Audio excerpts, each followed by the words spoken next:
Hello, everyone. We are live. My name is Jerry Cabazzuto from Soundpath.org.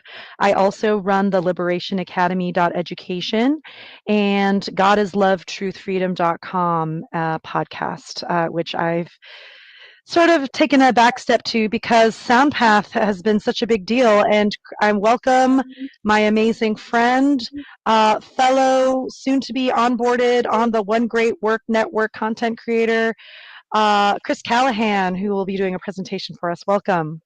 Hey Jerry, thanks for having me. Always excited to be here with you and look forward to chatting and catching up. It's been a while. Absolutely. And before we continue, I want to make sure we plug your channels. So your work can be found on Love Wisdom Freedom 93 on YouTube, Love Wisdom Freedom on Instagram, lovewisdomfreedom.com, and then you also have Love Wisdom Freedom on Odyssey, which I'll put in the chat. Yep, that's correct. I got most things are up on all those platforms. I don't have the website completed yet, but that is a work in progress. And at some point in the not too distant future, everything will be there from then on. Yeah. Sorry. So I just wanted to make sure that I put this on there. It's not easy live streaming and producing at the same time. So thanks to everyone tuning in. So yeah, and I know that, you know, we've talked before about your uh, your knowledge of reggae, and you went to Reggae on the Rocks recently. Tell us about that. Yeah, so it's actually Reggae on the River. It's Reggae an on the River, sorry. Yeah, it's all good. It's a pretty awesome festival. I'd say probably the best festival out there, but it's a pretty cool story actually. I first went there in 2007 when I just turned 18, and kind of got my first glimpse of a life outside of the San Francisco Bay Area, which, as you know, is a bit of a bubble, and kind of a somewhat uh, a one way of thinking type of area, I guess. And so Yeah. I kind of got an introduction to an entirely different way of life and kind of community within reggae music. Obviously, the cannabis culture is very large there. It's in Humboldt County, kind of the homeland or the birthplace of a lot of the modern day cannabis, and so it kind of brought all that together for me and kind of introduced me to something very different. And you really can feel when you get there, everyone says happy reggae, and you kind of don't get it at first, and then you eventually get it. It's kind of like coming home, and you kind of feel like Aw. family, even though even though these people, most of them, you never even met. So it's a really great experience. I went there, like I said, first in 2007. Then in 2016, Jessica and I actually were there, and I proposed while we were there, so I got engaged there. Uh, then Aw. then 2018, I got to bring my oldest daughter there when she was about 9 weeks old. So it was pretty amazing to in 2025 be able to return and bring my whole family, all my kids and my wife, and get to experience it together. But also with a little bit of a different view. I got a chance to volunteer this time around, so it wasn't just a guest. Was got to help and contribute and be a part of the production. I got to help K-Mud out, which is the local community radio station there. They helped do a live broadcast, and so it was a really amazing experience. Very grateful to be back and to get to experience that and share it with everybody in the family. Yeah, I love the way you're involving your whole family is involved in the one great work. You know, Kumar's lyrics in particular are very much aligned with natural law, and you did a really great presentation on the mystery tradition of reggae and its symbology, which we made sure to post on our Soundpath channels. But since you're not only a presenter, but you're also an organizer for Soundpath, so tell us a little bit about that presentation and what you have coming up for Soundpath. Yeah, so that presentation really was inspired by Soundpath. We were doing the watch parties, and I had put on that red, gold, and green, and kind of started to break down some of the symbolism, and that was really when I got introduced to what on earth is happening, and started to kind of unravel things as I worked through the podcast there.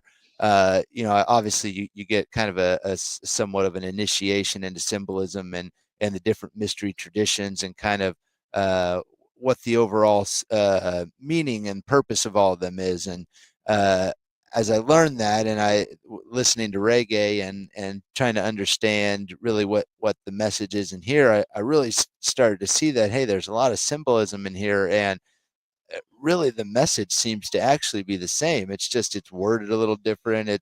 It's not, there's some things that if you don't understand, you may not truly get it, and you may think that this is just some like religious thing or whatever it is. But yeah, I started once I kind of was able to put it all together. I started to understand the message much more fully, and um, I thought that if other people could understand that, hey, this is actually the one great work. This is actually the whole purpose of reggae is to uplift humanity, to share, uplift consciousness, increase morality, help people understand right from wrong, and really what the journey is and what we need to do, and also how to identify the things that are trying to lead you astray, and the things that are not in alignment with natural law, or what is moral, what is right, what is true. And uh and so once I realized that, it made me appreciate the music. I mean, obviously, like a million times more. So it kind of took a music that I already loved and enjoyed, and just made it that much more powerful and meaningful. And I learned that music was important. I didn't want my kids to have a bad influence of music, and uh, so it was kind of like there's not much you can really let them listen to. And then as I really understood reggae more, it's like, hey, this is actually, you can listen to this all day, because this is really imprinting the moral message, the moral teachings, but in a way that is not like me trying to tell them, this and that. It's a song and they enjoy it. And you mentioned Kumar, and his music is very much in alignment. There he doesn't have many songs that are about base consciousness, or just the physical. It's a much higher spiritual music, and there's a message behind it all. And my kids have just fallen in love with his music. I mean, they know every one of his songs. They show me songs that I haven't heard now, and they can sing the lyrics to all of his songs. And they've been lucky enough to have the opportunity to meet him now twice, both just in this year, and it's been pretty great influence and role model for the kids. But sorry to kind of bring it back to the presentation. Once I learned the importance of the message and really what it was doing, I wanted to be able to share that so people could understand, hey, there's a whole lot more to this. And if you can kind of get past the exoteric or literal or historical interpretation of things, and you can see that there's actually a really deep and beautiful message here in the music. And so I wanted to help do that, and it helps to have that foundation. Not everybody, has a foundation of what the symbolism is of what the Trinity is, or what the left and the right brain is, and how those are the goddess and things are used to symbolize different aspects. So it was a good opportunity to bring those together and show that really reggae music is the one great work. It is an attempt to teach and to uplift humanity, by through wisdom, through their words and right action, and helping to lead others to that, and not doing it through force, but through a way that can penetrate, through the conscious mind, and reach the soul, and really speak to you on a deeper level. Yeah, yeah, your that presentation was great. Nick in the chat said earlier that he liked it as well. Meg in the chat is sharing that, yeah, reggae's been my foundation. Um, yeah, totally. I am j- after I watched that red, gold, and green video that you shared with us on that watch party, and then watching your presentation, like everything clicked. Like you can't listen to reggae any differently once everything's sort of explained or deocculted. So um, I definitely appreciated that primer. I knew some of the things. I was guessing on some of the meanings, and started putting things together in context, but to have like that primer was really helpful. So thank you for that. Yeah, I'm glad you liked it. It's pretty cool to see people actually going on there and watching it, and yeah, it's pretty exciting. It was something I was pretty passionate about and was really looking forward to share. And once I saw it, I was, I thought that it conveyed the message. Obviously, I always see there's opportunities to kind of to say it, to deliver it a little bit better here or there, or to drive home a point. But I think in general, I kind of had a good sequence and was able to kind of lay out the message, even for somebody who maybe doesn't have as much of a foundation. I mean, I would say you know, I I I try not to spend too much time redoing and re-saying things that have already been said. So I think there is a prerequisite knowledge to kind of have as a baseline, but we can't just kind of go back and rehash everything. Um, but I do think obviously what gave me the foundation and the tools to fully understand that was really understanding natural law, because that is the principle, that is the underlying truth, that is the common thread within every mystery tradition, which within the religions, even though they obviously are not fully in alignment with it, but there is an esoteric truth underlying each of those, and that is what the truth, which what is right and wrong objectively. It's the things that are not man-made and really aren't up for debate for us, or for us to try and figure out and understand. Absolutely. Yeah. It's funny, and I've talked about this before in other interviews and podcasts, but I find it strange that others sort of viewing the natural law community would view it as a cult, because if anything, we're anti-cults. We're trying to get people to go through their sort of own understanding of things and doing the research and coming to, yeah, just going through the trivium process and just learning about reality and doing the right thing, as you said, and just choosing objective morality, so Yeah, uh I think it's just the term probably that, people just hear it and don't understand it. So just to, try to throw it in a box, it's just an easy cop out to not have to think about things. But I think we mentioned it once before, it's the definition of a cult is a group of people with a belief that leads to harm to those that don't hold that belief. And the entire core of natural law is to do no harm. So it would make it difficult to fit that definition, I guess. But so kind of silly, but the again, this is also why I'm looking forward to this presentation I have coming up on Peter Tosh that will be part of Soundpath, because uh, Peter Tosh does not mention the word natural law ever. Not once have I heard him say it like that. However, the message is the exact same.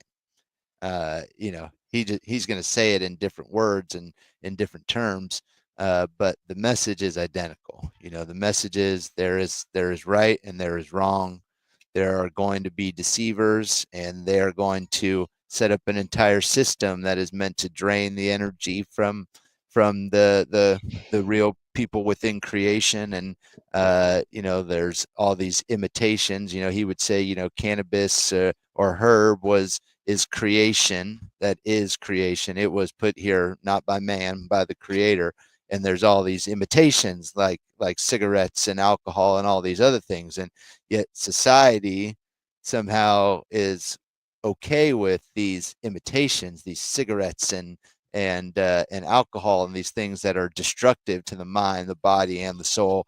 While we have this thing herb, part of creation, that actually uplifts and heals and opens the mind and frees the spirit and enhances your experience.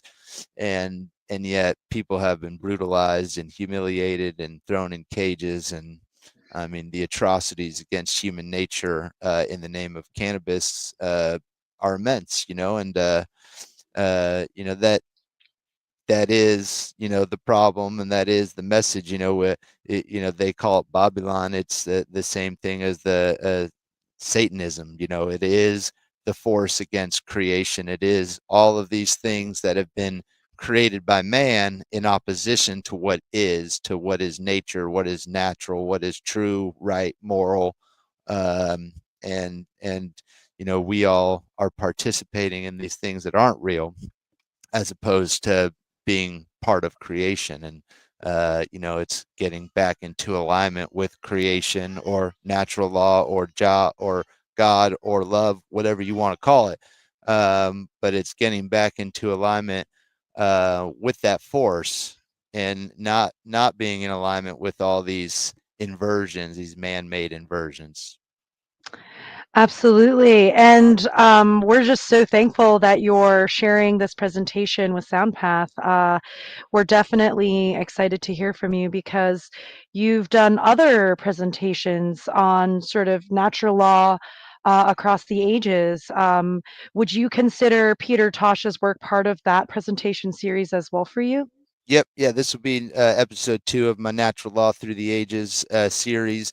And really, this is the goal, to kind of demystify the whole thing and show that all these thinkers throughout time have been putting this message forth, and it is the core truth underlying all of them. And some of them call it natural law, like the first presentation I did was on Thomas Jefferson. Now, he calls it natural law. He calls it the laws of nature and of nature's God.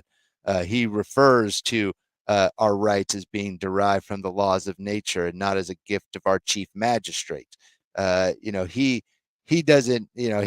His words are in alignment with natural law, and you can hear. He's using the term as it meant to be used. Now, unfortunately, his actions weren't as in alignment with that as they needed to be, which it has unfortunately made his message not heard and not received by many people today.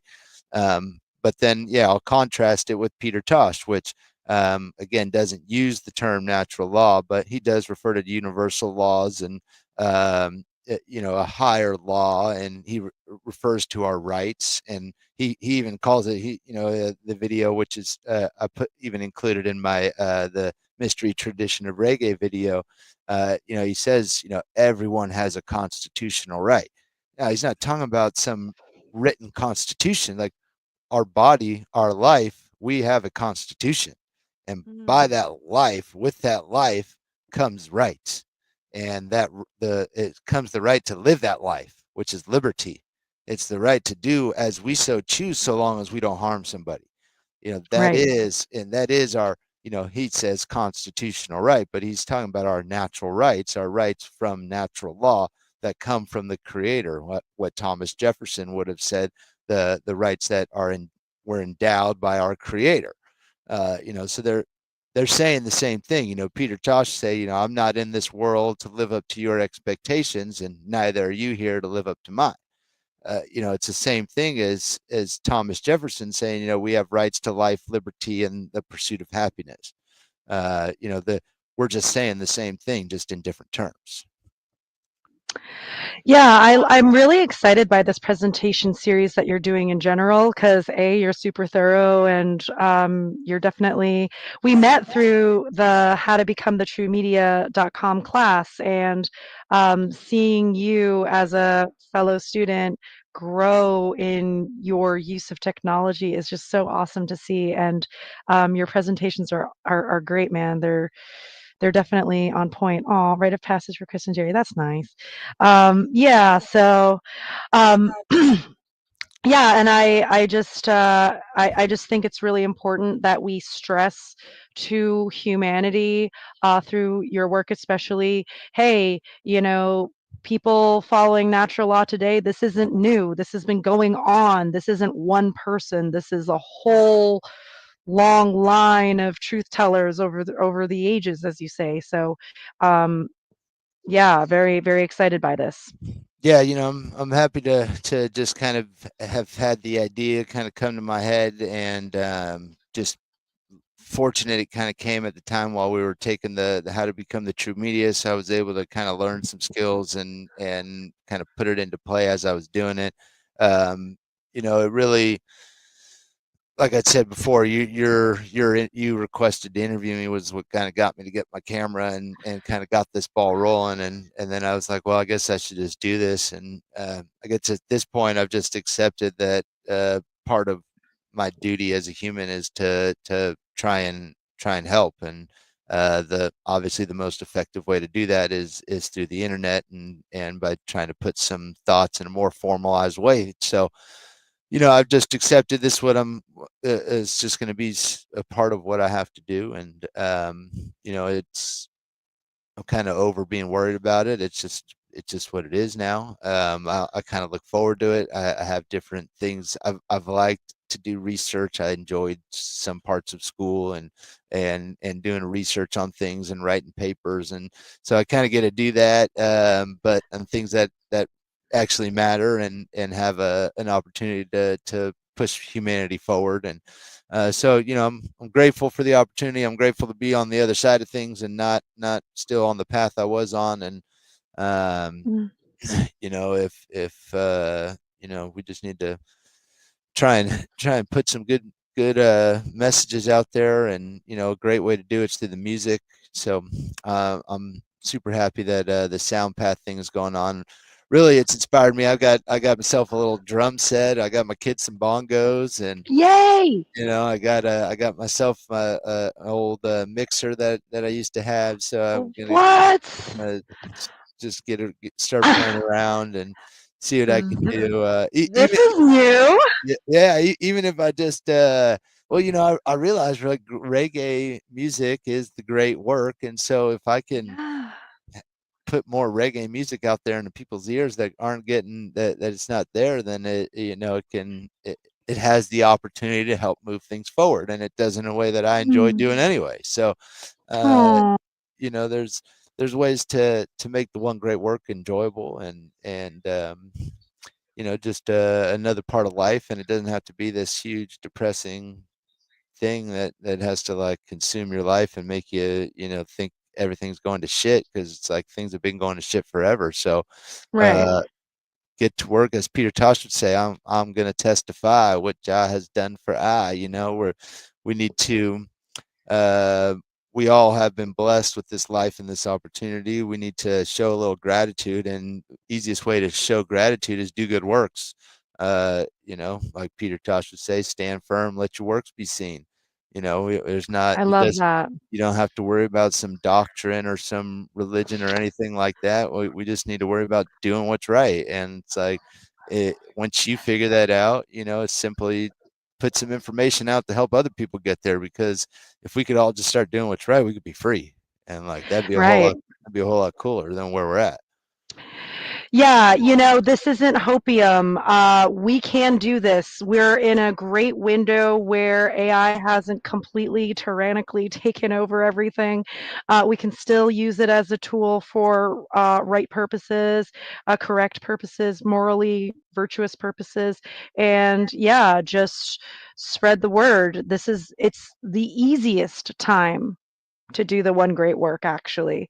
I Like, mean, yeah, think of like you think of all the reggae singers, like a lot of them grow up in the slums in Kingston. It's like you're in the ghetto of a metropolitan area and not in the United States, where governments and taxes and all that is even worse, and like there's no semblance of like even idea of freedom or rights or anything. And uh they can still, and they're only even Jamaica because their ancestors were brought there as slaves. And so it's like, yet they can still come to this message and this understanding and be grateful and show gratitude and do the great work and be ready to do it, and be steadfast about it. And so that anybody who's not in that position, it's like we have no excuse to not be contributing in some form or fashion. And the other thing with kind of the hopium thing, or people that kind of get uh, maybe discouraged or worried that maybe there is no possibility to make any change, or this is just how it is. I think sometimes talking to the older generations and the people who are talking about this more often can be discouraging because they're very hardened in their ideas, and really it's going to be tough to really change their ideas. People are so calcified in these ideas, but the reality is they're not going to be the ones to change things, so we don't really have to worry about them that much. Like, really, if Mm, if people our age and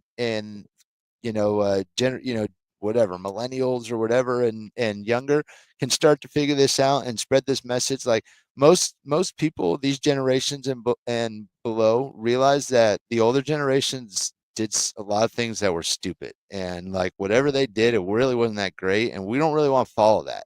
And so now most people are getting swooped up by the controlled opposition and all the things that are ready to take them astray because they know they're in that position. right. But really, they're not hardened in ideas. So we can, by raising kids in a moral fashion and teaching them, legitimate morality and critical thinking, we can set them up with a good foundation. We can share these ideas with other kids, and we can affect change with the people who are actually going to affect the change. Because the Gen X or whatever, the older generations is, as much as I'd like everyone to get on board, like, the reality is they're not going to be the ones that are moving things forward. They had their turn and they dropped the ball. and Mm, and so ouch. it's time to pick it up, and, as Thomas Jefferson would say, the ball of liberty is supposed to continue moving forward. And it obviously has not moved forward. It's fallen far back. So we need to course correct. And the simplest way to do that is to respect each other's rights. To just don't take things that don't belong to you. Right. It's just such a simple, and yet for some reason people are just not getting it. And so this is why we're doing the festival. This is why, once the festival sort of settles and is done, I'm going to refocus my attention on the Liberation Academy education, which you've been helping with for homeschooling curriculum resources. Thank you so much, Chris. You're just an awesome friend and the one great work, man. You're just always wanting to help out with these collaborations, and it's I just was sitting there nodding up with everything that you're saying, because they did have their turn. The older generations did have their turn and they fucked it up, and now it's up to us. Now it's up to us to fix the mess, and it's up to us also as parents to make sure we're formatting that next generation, as you said. And it's like, uh, I don't want to talk too much about my personal details, but like, we are the we were born into a slave system. Our kids are born into a slave system. It's just a matter of when they interact with that tyrannical system. And you know right now there's been an interaction with that tyrannical system for my family, and we're navigating it right now.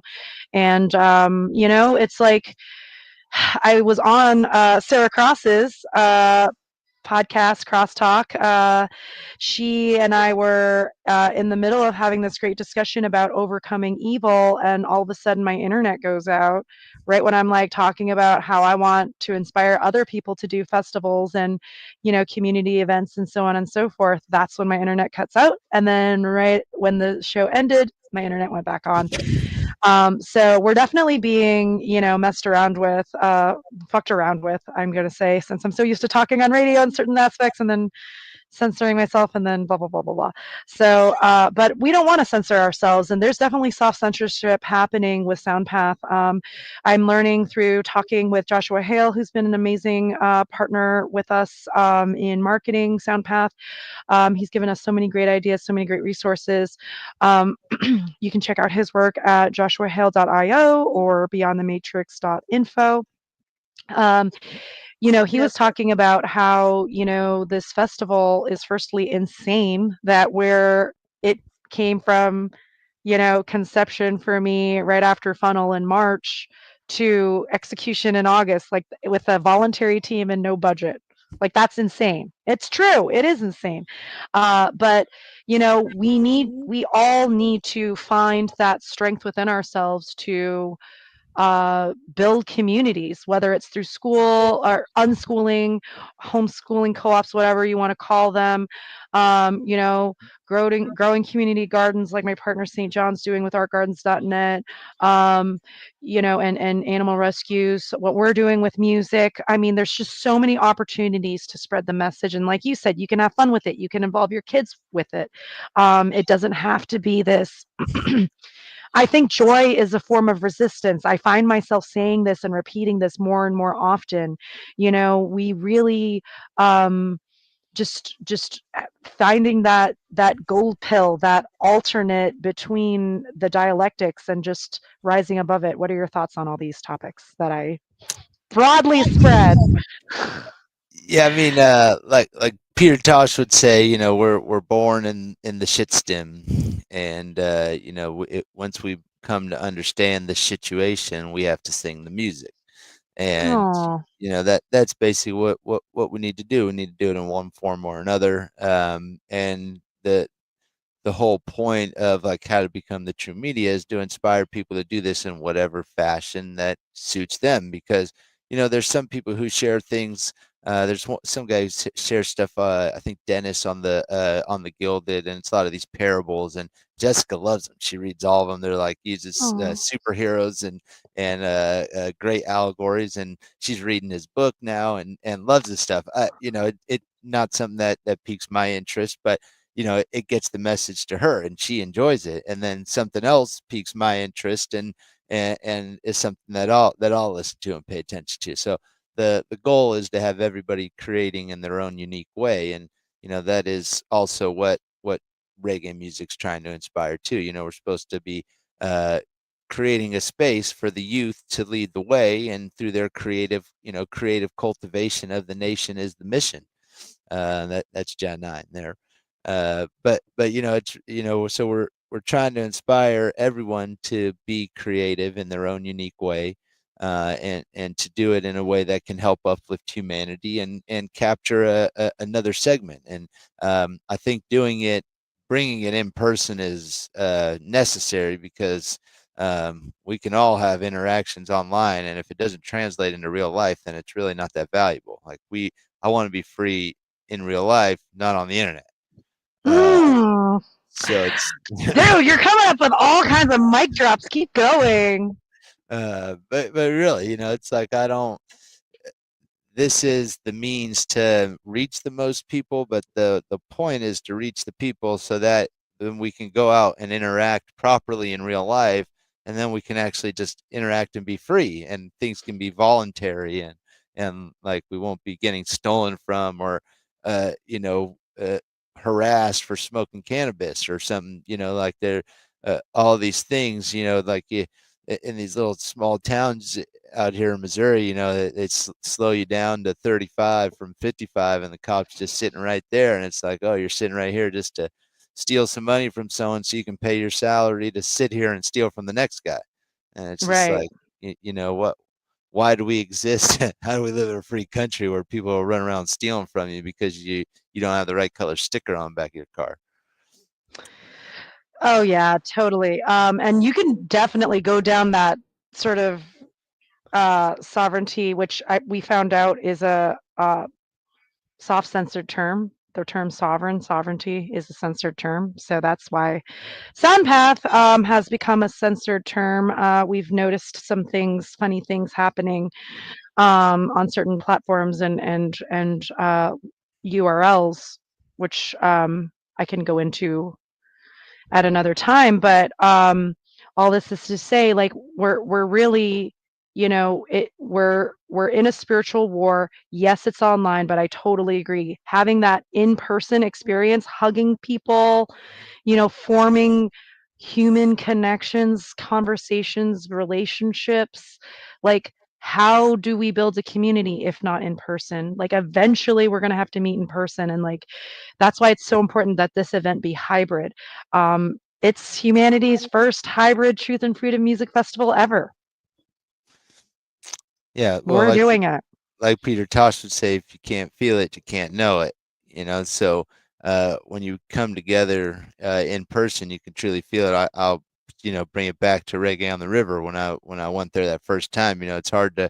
I was having a hard time coming up with the words because it's not something that's kind of an articulate type thing. It's something that you just felt. It's like, wow, being here, seeing this group of people, and just the interaction and the being just in the present moment. There's no service. You're out there in the redwood trees. It's just it's totally different than being in San Francisco or the Bay Area, and all of the constant, you know, chaos that exists there. And so it's hard to describe, but when I returned in 2025 with my family, I felt that same thing. And I think I described it one time. I experienced Reggae on the River, and I've been trying to make my life like that all the time somehow. Yeah, man. Yeah, exactly. Well, and you make up a good point. Like, once people see and experience what we're trying to create, which is a free culture with voluntary, you know, friendships, interactions, community building, like, how else is it going to happen? How else are we going to have it if we don't live it and show people, have them experience it, and like you said, want to recreate it all the time? And I mean, it's crazy that at this age in the progression of humanity that we are supposed to be sovereigns, adults who manage ourselves and who willfully know right from wrong and choose right because we want to get the right results. It's the right thing to do. And ultimately, that will lead to the best outcome for everybody. And, uh, it's crazy that somehow we think that all these, like, you go to whatever's happening in DC, and it's like you got uh people who claim to be about freedom and rights yet cheer on the use of federal government using the police forces and military and national guard on American citizens on American soil. And yet we're cheering this on. and Yeah, the level of brainwashing and cognitive dissonance is insane. Yeah. and yet we're supposed to be free adults, and yet we're cheering on this level of, like, everybody all suited up and with bulletproof vests and all this kind of tactical gear. It's like this it, even if you forced people to do the right thing through your violence and all your SWAT gear and all that, that is not freedom and morality, because you forced it. You can't force it. Otherwise, it's not willfully chosen, meaning it's not moral, Right. meaning it's not right, It's meaning, coercion. and so you can't, if you do it under coercion, you're never going to generate the right results. It's why government can't work. If you run around, highlight another one of the artists in Soundpath, two of them, Presence and 33, taxation is theft. If you go around and base a system on stealing from people, it doesn't matter what you do with that money. You stole it. You stole it. You took something that wasn't yours. So if you try to do something good with it, it doesn't matter because you stole it. If I ran around and took $20 from all my neighbors and then went and tried to hire one of them to mow my lawn, everybody would be pissed off if that guy accepted that money. It's pretty clear. Yeah. You know what I love about your rhetoric is you're just so passionate. You're coming from your heart and you just really care, and I feel it as a listener. I feel like you're genuine. And I just, yes, keep going. Agreed. I want to, since you brought it up, and since we need to plug, I'm always like, I have like a bunch of talking points in my head, and I always like forget them, or I forget to write them down, or whatever. But I want to make sure we talk about our headliners. And do you want to listen to Taxation of Theft since we're talking about the song and Yeah, maybe it discuss it? actually, yeah, that'd be good. One of my favorites by Presence is Realigned. So if you have that one, it's got a really cool video. Um, I before do we have it. before we jump in that, you know, it's been pretty cool. So I do a little farmers market on the weekends, and it's kind of a cannabis related farmers market, and I get to play the music on the weekends, and so I have a whole little mix. And everybody knows taxation theft, and when it comes on, because Sweet. I get all excited, and it's kind of like a joke, Yeah. but the the reality is that song is getting heard by people, and people Love are it. there at the markets and kind of doing their thing, but it's playing, and it gets played.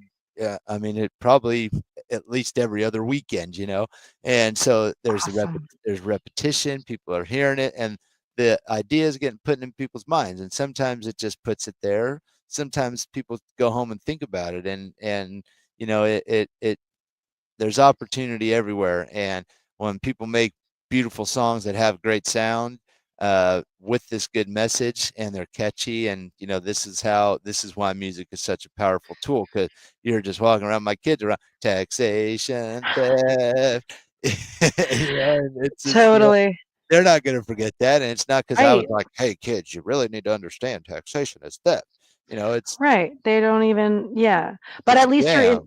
you're introducing, certain vocabulary and concepts for later, more complex discussion. At that age that your kids are at, you know, yeah.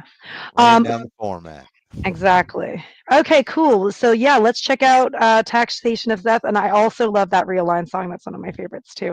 While I'm looking it up, I'm just so grateful that we got so many amazing lineup artists, both online and in person, including 33, aka Derek Bros, and Presence, who are in this song Taxation is Theft. Here we go.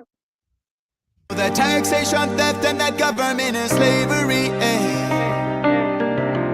We're paying no mind or money to false authority. Because we own the product of our labor and not even creativity. We won't be used for funding war and genocide and heavy weaponry.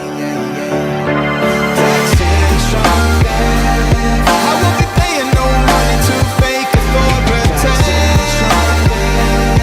I won't fund no war, no genocide. Taxation theft. I'ma keep my money in the community. Taxation or prosperity. We know that taxation theft and that government is slavery. It's a modern form of slavery. We're paying no mind or money to false authority. Their authority because we own the product of our labor and not even creativity. Creativity divine. We won't be used for funding war and genocide and heavy weaponry. Heavy weaponry, not taxation theft. And we already know that it is, oh yeah.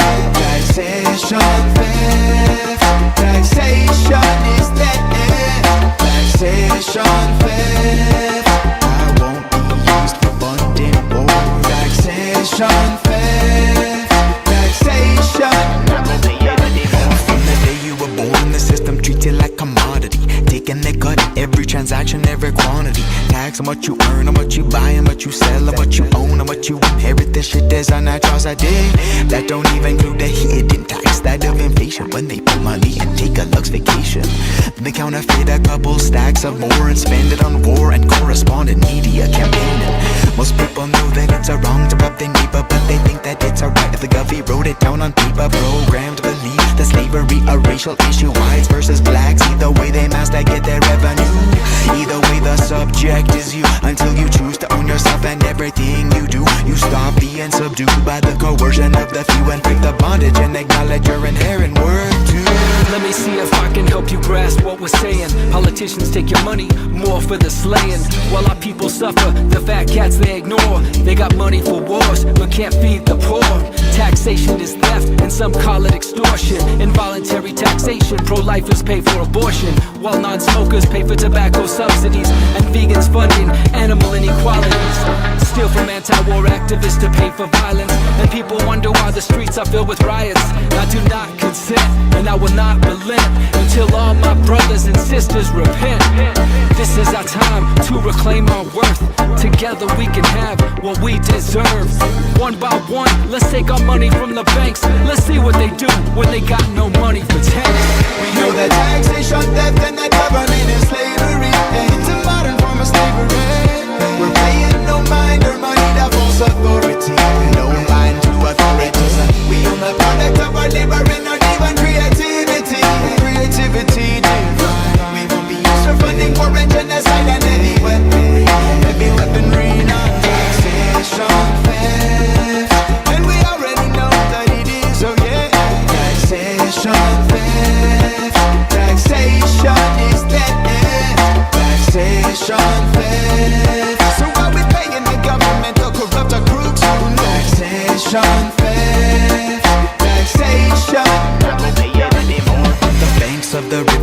flow of the currency. Now all of a sudden, for the first time in history, you can get your currency out of the banks and grow your own. Take ownership of your life force energy.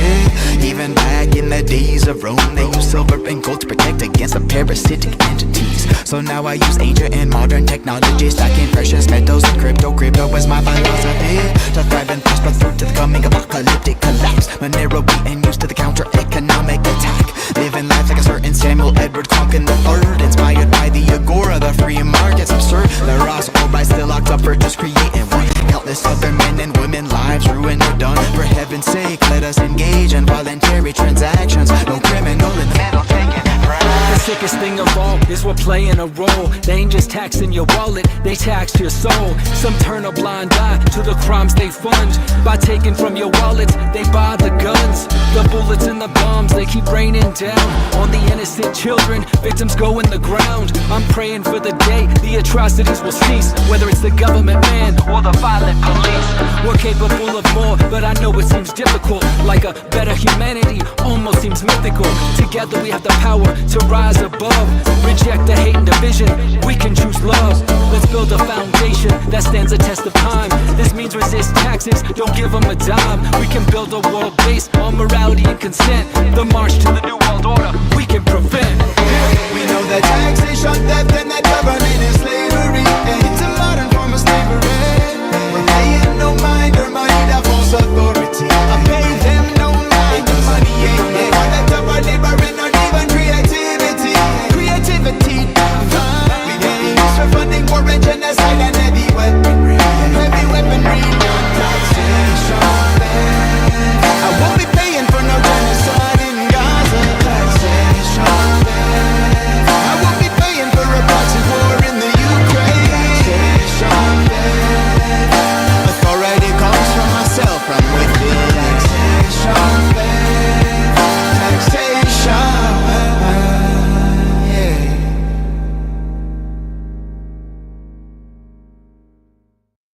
Here at the train station, acted like a full boom-boom-clot.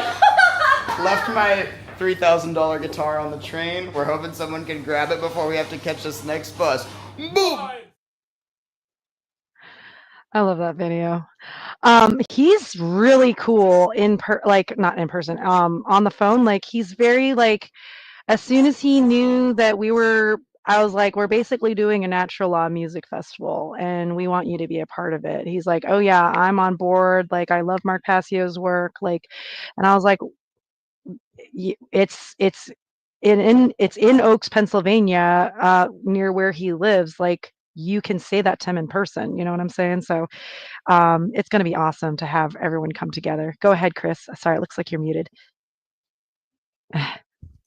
Thanks for that. Yeah, I so much to say about it. But first on the festival, I think like I mentioned to you earlier, I think it's really a testament to that we're really on the right path to have some people who have been doing it for a while to jump on and be a part and support, and really awesome to see. I think it makes sense that they would be interested, obviously understanding the one great work and really caring enough to do it. It's obviously not some cool thing or financial endeavor for them. They're obviously putting in the work and really about it. And so awesome to see them willing and jumping into contribute and being a part of the festival as a whole. Like I said, I think it's a real testament to what you're doing. But that song, I just absolutely love it. First of all, with music, the ability to be repetitive. Like there's not anything else where you can just say the same line over and over to someone and they're not going to hit you, or leave, Right. or you can't just keep like even if my kid is sitting there over and over, it's like, please go take that somewhere else. Like I don't need to hear that you asked me that same question already 100 times. And but when you have it in songs, like you can say taxation, theft, and you just over and over, and then when you leave, what's still going in your head? Taxation, theft, and Yeah. eventually that can crack through, and so it's super powerful to have it there. And that just some of the lyrics in that song are just so on point. I wrote down some to make sure I got them right, but like President said, most people know that it's wrong to steal from the neighbor, but they think it's right when the Govey wrote it down on paper. It's just the way he's able to do that. But it's program belief that slavery a racial issue, but either way, the subject is you. Right.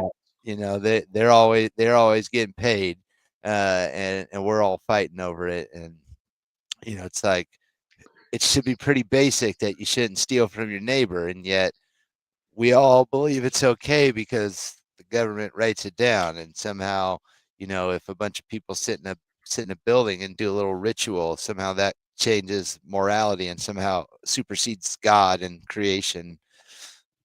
It's amazing how anybody could think that that is a legitimate idea.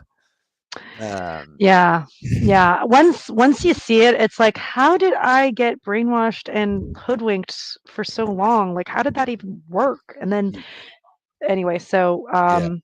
yeah, but once you see, you can't stop seeing it for sure. Yeah, it's everywhere, and um, another big line in that 33 Derek Rose says is, the sickest thing is that we're playing a role. They're not just taxing our wallet; they tax your soul, and that's what it is. Everyone who's contributing, who is participating, who is not willing to resist the system, as the Rastas would say, Babylon.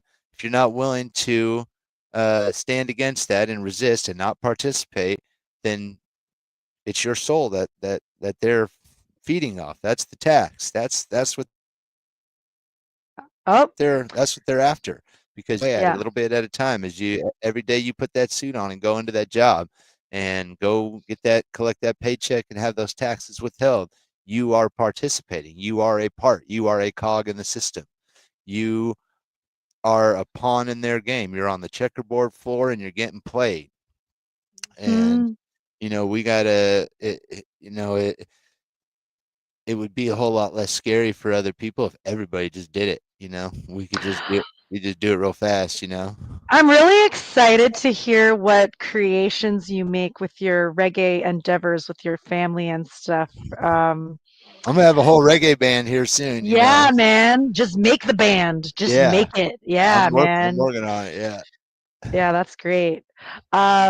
Yeah, we're very excited to have both of these amazing artists and to inspire people like us who was like, oh, that's such a cool song. I want to make a song now, or I want to do a presentation now. I want to be activated. I want to be part of the one great work, which is to share the knowledge of natural law, of objective morality to the masses so that we can end slavery today. All we need is just a handful of us really to go on the internet as much as possible and we can make great changes and in person. That's what I'm realizing. As you said, the internet is part of it, but it's not all of it. You need to meet in person. You need to build those connections. You can't get that same This is the level of tool. community. I mean, Yes. we could all have the game Sims and play it together and all be free in the simulation, and that would not be that cool. Like, Right. that's not that cool. So it's like unless we're actually realizing it in real life in the actual world, then it doesn't have that much value. Totally. Yeah. What you just said reminded me when I was at Pork Fest, I met a bunch of really cool people, including many of our lineup artists and headliners. I met Joe Double there, who's going to be part of our online lineup on Saturday, August 30th. He's got an amazing set ready. We also met Brendan Daniel, who's one of our headliners for our August 31st in-person event, which is also going to be live streamed for free.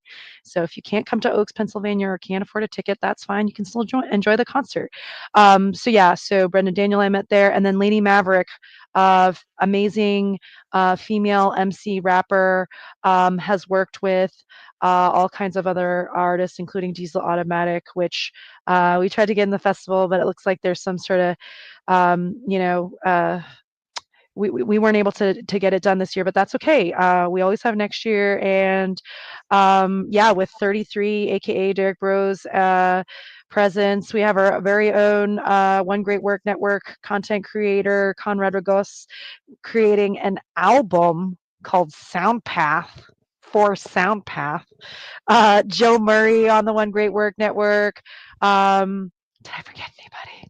It's like 8 people. Oh, Apophysis, who I interviewed recently. They're an indie rock duo. Quite frankly, the first time I heard their music together was on that live stream. I hadn't heard a single lick of their music, and I knew they were going to be part of the festival because I heard Devin Roger Waldman's music in jazz, and I saw how skilled he was. I was like, Psh, this dude can play any instrument he wants to.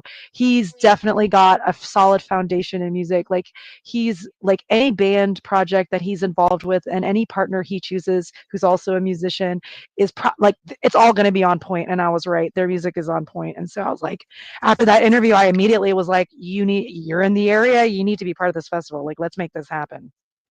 So Yeah. Well, I think what's great is it's not pigeonholed into a particular genre or style. You know, it is what a free, voluntary, or anarchist or just a free society would look like. Whereas everybody would have a unique expression and a unique way to express their own creative work and creative flow and as Peter Tosh would call it, a divine inspiration.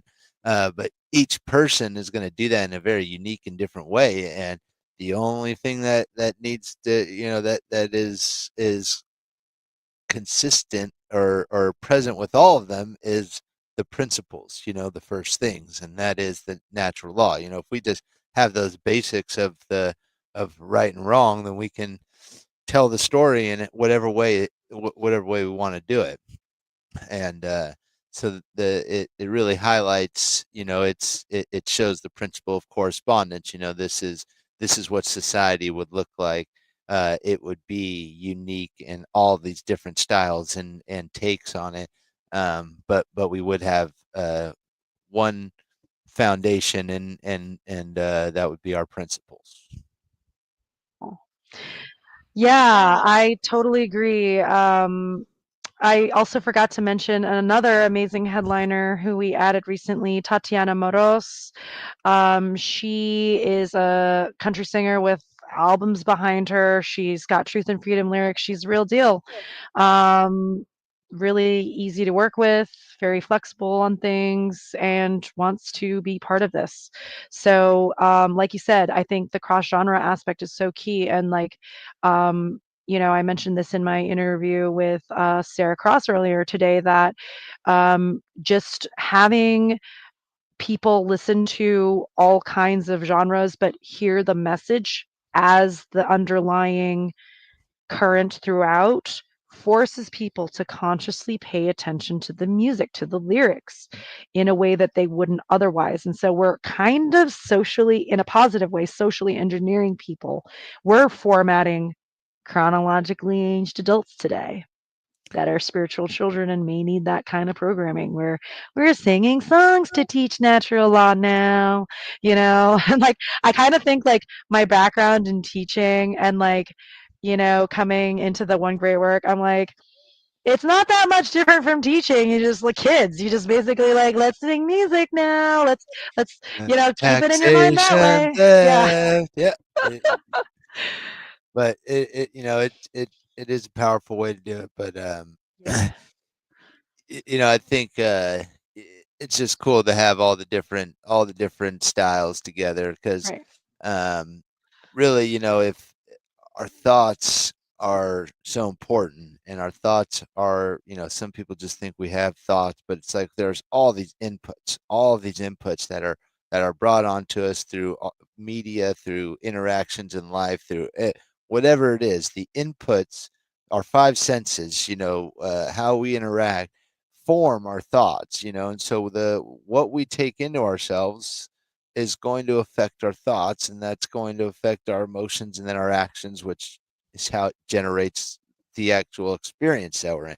And so when we take in all this garbage, even if you like have some principles, if you took in garbage all the time, like it would probably make you question those over time because it'll chew away at it. And so if we can start to mute the garbage messages. Like, let's talk about country music, for example. I listen to a lot of country music, and there is some parts of it that are putting a good message, but overall, what is it promoting? Working for the weekend, going out, getting drunk, being depressed, not having good relationships. Like, oh, Now you pretty much summed it up. and it's like we're making that cool, and it's like, so then it's like, oh well, oh yeah, I just got in another fight with my wife, and I just, it's like, oh cool, so we're just this is how we want to create our world, and so if we could mute that out and put, highlight somebody who is singing country music in that style that can appeal to people who enjoy that music, but actually have the good message, and that just having that available starts to at least compete with the noise, and we just need that truth frequency to start to be elevated and to be amplified, and so that becomes the the constant message that's put out and that is heard and that is um, acted upon, and even if people are just emulating it, at least they're just they're emulating the right things, it's like when I was a kid, we were listening to like Eminem, and it's like, what does that make you do? Like hate your parents and everybody around you, and look for substances to help you deal with your problems. Like, Pretty cool, much. cool. That's a great thing for like 11 and 12-year-old boys to be listening to, huh? Like that. How is that going to help you develop the right ideas and worldview, and how to function in the world and interact with people? Like you're developing. I mean, you're becoming a social Darwinist and a moral relativist. Like that's Right. basically the ideas that are put forth in a lot of hip hop. It's the dog eat dog and survival of the fittest. Just got to make that money. MOB, and it's just like, no respect to women. It's like, those are not the messages that we need to be putting out to people. And it's like, if you're putting out that message, you are literally working. I mean, that is, some people do it knowingly, others do it in ignorance, but that is the deal with the devil, because you are then serving the force in opposition. You are serving Satan. You are serving Babylon. You are a vampire. You are the opposite of somebody who is in alignment with natural law or creation and trying to move humanity forward. You are part of the problem if your message is perpetuating and amplifying the message of wrong. And so, I Yep. just there's such an opportunity to highlight these artists, to help get these people introduced to everybody, and cross pollinate, so that all people are.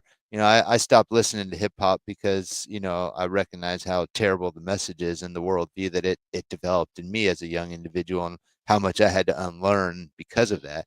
But with Derek and Theo, I've kind of been playing a lot of hip hop and kind of opening me back up to looking, taking another look at it, and being open to finding artists that because like it's not like the sound doesn't sound okay to my ear all of a sudden. It's like, when the message is not good, it's I don't want it, I don't want to take it in anymore. But I'm excited to be able to explore some more, and be open to that genre again.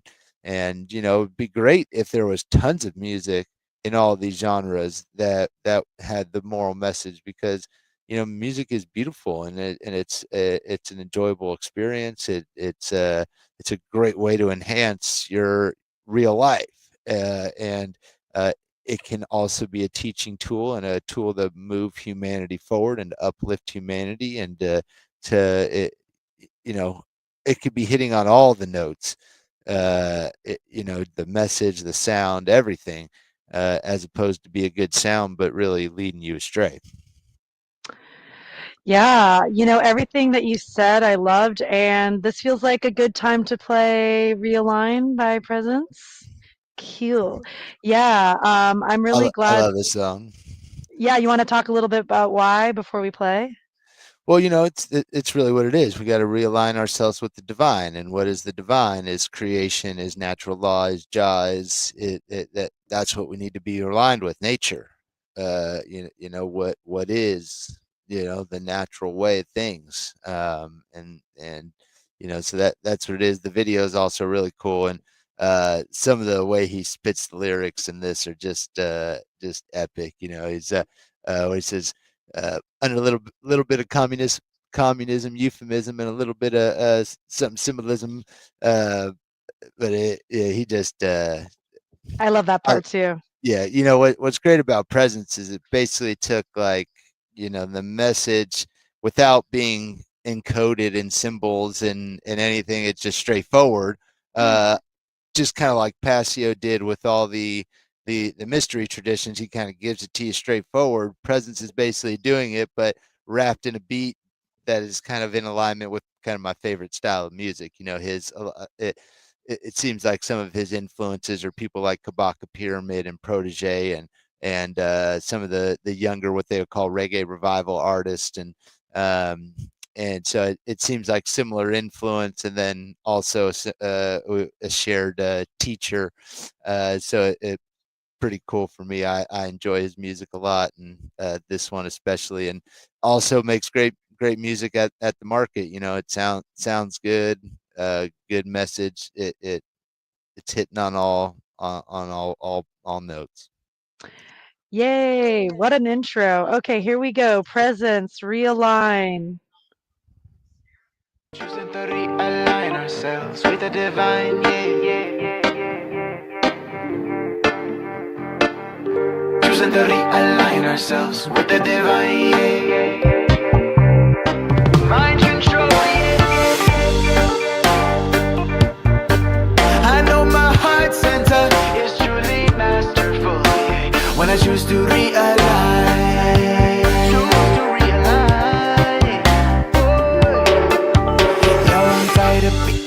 Despite the fear ridicule, it's time to rise up like a lion and to speak the truth. Because to know and not to act is not to know or care. Gotta do my part in declaring awareness into the air, unto the ether. For those who know it's time to become leaders, keepers, speakers, teachers of sacred knowledge. To all who are still sleeping, upgrading consciousness, suffocating lawlessness. To the love synonymous, situations ominous, but I won't remain anonymous.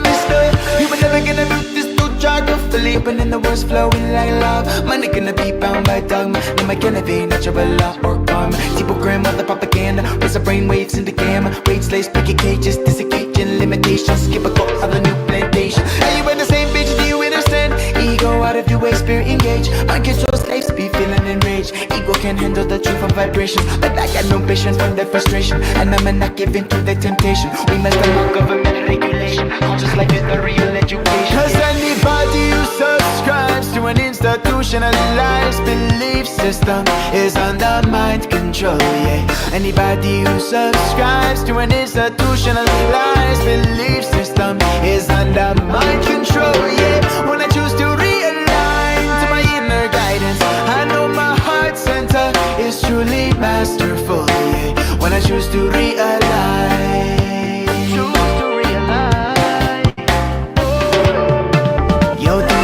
Deserve to be put into an institution. Let me get in here and dispel some major illusion. Your chief religion is binding, grinding your mind to a halt. If you default to politics, then you got pay like a fiddle. Here's a little riddle, you think you got swindled, paying them taxes, getting crippled, your bank account dwindled. Don't like it, then they coming at you with the missiles. And just because a little bit of scribble on a piece of paper, underneath a little bit of Satanism, symbolism, underneath a little bit of communism, euphemism, sound legit to some dead ass criminal sign. Your initials on the dotted line, hand us your rights. Know your bitch asses won't put up a fight. We got the guns and we coming for yours. We won't force you, end up running our wars. Take the weapons first, do process second. Don't ask no questions if you get threatened. We lock ya in a cage, lock ya in a cage, say. So we choosing to realign ourselves with the divine, Cause we choosing to realign ourselves with the divine,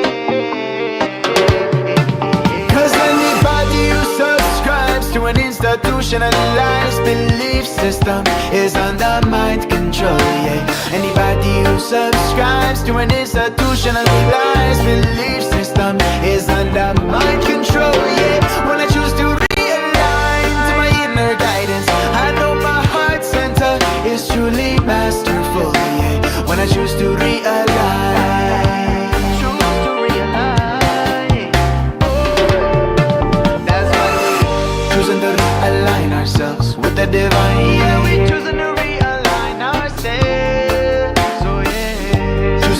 realign ourselves with the divine. With the divine, with the divine, with the divine. Oh, yeah. Choosing to realign ourselves with the divine. Yeah, we choosing to realign ourselves. Oh yeah. Choosing to realign ourselves with the divine. With the divine, with the divine.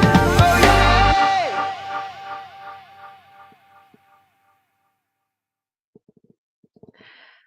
Oh my God, that song's so good. I think I like this layout more because I can see your face a little bit better. I have old lady eyes. So yeah, this song, it's great lyrics, great rhyming, and what I love about it also is he explicitly refers to natural law in it. Looks like you're muted. I kept doing that during Derek Yeah, Rose's interview. I was like, yeah, I gotta remember to unmute. yeah. But he said, can't evade natural law or karma, which he does a nice job of equating it to let you know that that's another concept or way of describing parts of natural law as karma. It's the debt that we acquire, whether it be good or bad, based on the actions that we put out there. But what else is he saying now? It said to know and not to act is not to know or care, which obviously is a direct quote from Passio, updating the quote from Soren Kierkegaard that to know and or no, not from Soren Kierkegaard. That was an older quote that it's to know and not to do is to not yet know. Right. It and then Mark Passio updated that as to not to know or care.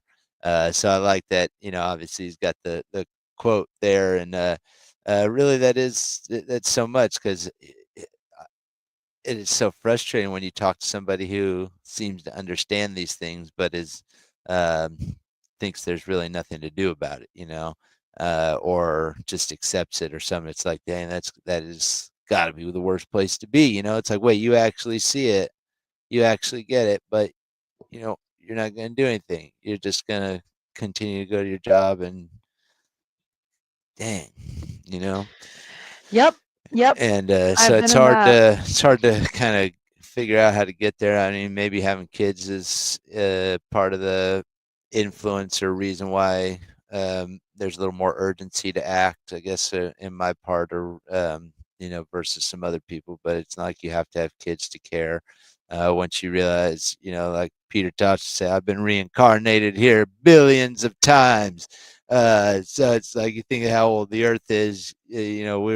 We're our spirits are eternal. You're coming back here, likely. You might as well try and make it a little bit better for the next round. Uh, and even not like there. Why not try and do better? Why destroy and tear it down? You know, there's a reason we're here, and it's not just a whatever. I don't know. It's I don't know. There's a reason that we're here, that we're on this earth, and whether you like care about people or the future or anything, try and think about why you're here at least. What are you doing here, and if you're going to be here, what are you going to do with that? Right. Yeah. I think you're muted. Oh, can you hear me? Can you hear me okay? Oh, shit. What's going on? Let's see. Technical difficulties. One thing I can do is change my mic. Or no. Is this better? I don't hear you yet. Oh, man. We're having some technical difficulties here. If you guys would just hold on, What please. about now? Is that better? I still don't hear you. Ah, shit. Fuck. Testing, testing, testing. Can you hear me now? Oh, God. No, you can't hear me. Still don't Shit. hear you.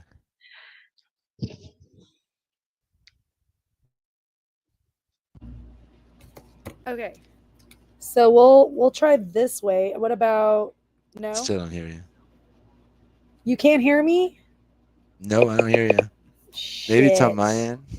Okay, hold on. I'm gonna try one thing. Fuck.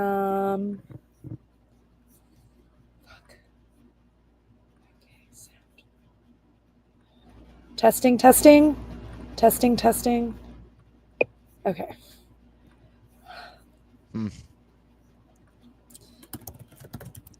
Maybe you can hit another track while you figure it out.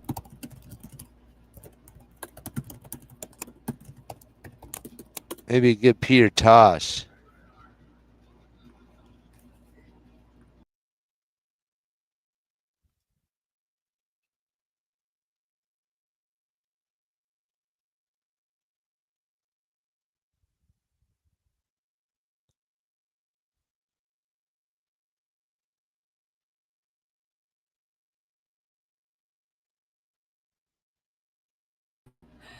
Okay, what about now? Are we Yeah, I hear ya. fucking A?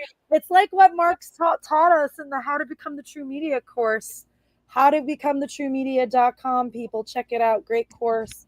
You just gotta, you just don't panic, just solve it, look and search and stop and look, like, and so I did that. So we're okay. We're okay. I don't know why the fuck that happened, but nevertheless, We're back. yeah, so we're live. That's what I kept saying during bros when I would fuck shit up. I'm like, we're live. Um, yeah, going back to the song and to the festival. Yeah, very excited for Presence to be joining. We're going to be interviewing him, so maybe I'll make some announcements. I'll be interviewing him this Friday at 1:40 p.m. Eastern. We also have an interview with some of our organizers. Chris, if you're free, you're welcome to join us with Chris Jansen tomorrow at 9 p.m. Eastern. Moving on to next week. We have an interview with Tatiana Moros on Monday at 10 a.m., as well as on Sunday, on August 17th with Joshua Hale from 9 to 11 p.m. And then we may or may not have an interview with Mark Passio coming up, guys. He's really a huge supporter of Soundpath. And then I'm still working out Derek Bros again next week. And then we have Joey Phipps on Wednesday, August 20th from 9 to 10 p.m. He's a great podcaster, researcher, esoteric researcher, as well as accomplished musician. He's excellent. I'm surprised, his music wasn't more popular. We were talking during our podcast, like I kind of think certain genres have their moment, and then like right now we're kind of in this like, for the most part, we're in the kind of like country hip hop moment overall, I would say, at least in America. Yeah, or electronic music, I guess. That I never got on that train, but yeah. But a side note on the musicians and Derek Bros are 33. I just saw he's going to be performing another festival with Mike Love and Paul Isaac, which are two artists that we've highlighted. I don't know if we've had a chance to, but I've shared with you definitely, and who I think would be great contributions to Soundpath in the future. So really cool to see him getting to perform with some artists like that. But I really love some of the performances by both of them. Some of the videos that they have are really hard hitting lyrics, really inspiring. I did share one Mike Love, the Permanent Holiday video on one of our watch parties, and he's got some other performances. That No More War performance he have is just, I mean, it just, yeah. Dude, I gotta listen to that one. When after you played that song for us, I could only listen to that song on repeat all week. Like I needed to hear it. I need to go back to it because it's been another week, and so I Yeah. gotta go back to that song. That's a great one. It's a good little mantra too, that manifest the words I'm speaking. I will be the change I'm seeking. Manifest the words I'm speaking. I refuse to be in prison. I will make my own decisions. Just a good, and he And the he way actually, he did it. Yeah, where he's kind of playing with the words. I loved how I did, but then you start filling it in, and then it makes you come to it. It's like you thought about it yourself, and it's kind of like it's a psychological trick, I think, to make it, it really ingrains it in there, which, but for the good, which is it's fantastic. Yeah. I just think like, gosh, if I would have heard this while I was driving to work, like how many times would it have taken to finally jolt me awake? Totally. Sometimes I'll hear a song and I'll like point out like, dang, I was listening to this one a lot, and just be like, how could you listen to this and then drive to that job all the time? I don't know. I was there, man.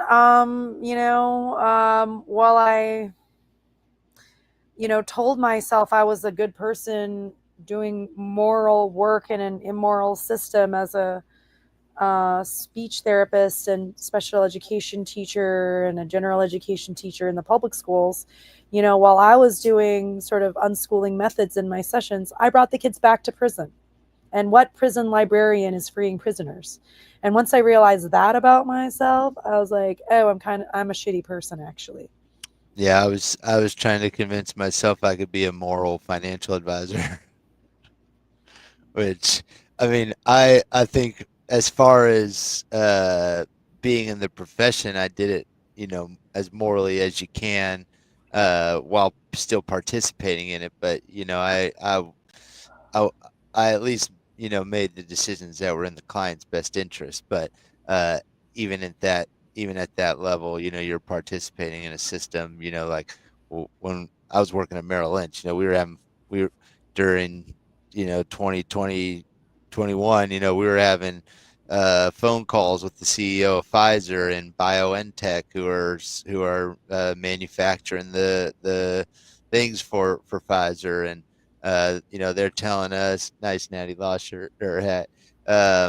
They're telling us, oh yeah, we know we're going to get this thing approved, and once this gets approved, and then our stock analysts, yeah, once it gets approved, then the stock's going to be worth this much, and it's only worth this much now, so it's a great opportunity to buy. So it's like these are the conversations that you're having, and so it's like what you're participating in, and then it's like Wow. Merrill Lynch was owned by Bank of America, and it's like uh, the layers of the octopus is involved. It's like they're underwriting the municipal bonds for the state and local governments that are also where the large corporations are that we also bank and have loans to, and we run their 401k through Merrill. And it's like it's so incestuous and intertwined. Plus, then the stock analysts are given buy and sell ratings. Well, like they're giving buy and sell ratings on companies that we also bank. So you don't want to give a sell rating to the one that you bank, and then you want to tell your advisors to buy it for your clients, because then that keeps driving the price up and makes it all look good. And Wow, crazy, dude. We need to do like a whole separate interview on just fucking that, dude. oh god, it makes me cringe. You're like a whistleblower.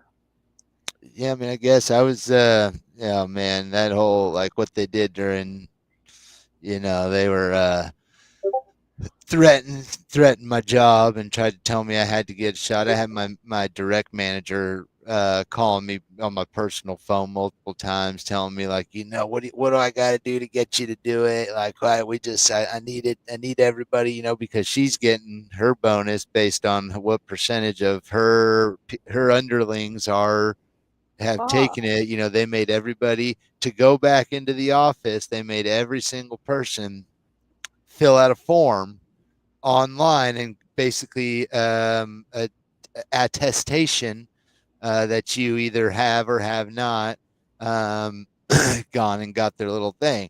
And I was obviously didn't participate in that, but I refused to do it. I refused to. I wouldn't even do their thing, and then they would literally to let me back in. I had to go in every day. I had to do a test and then attest on the computer that I did this test before I came in.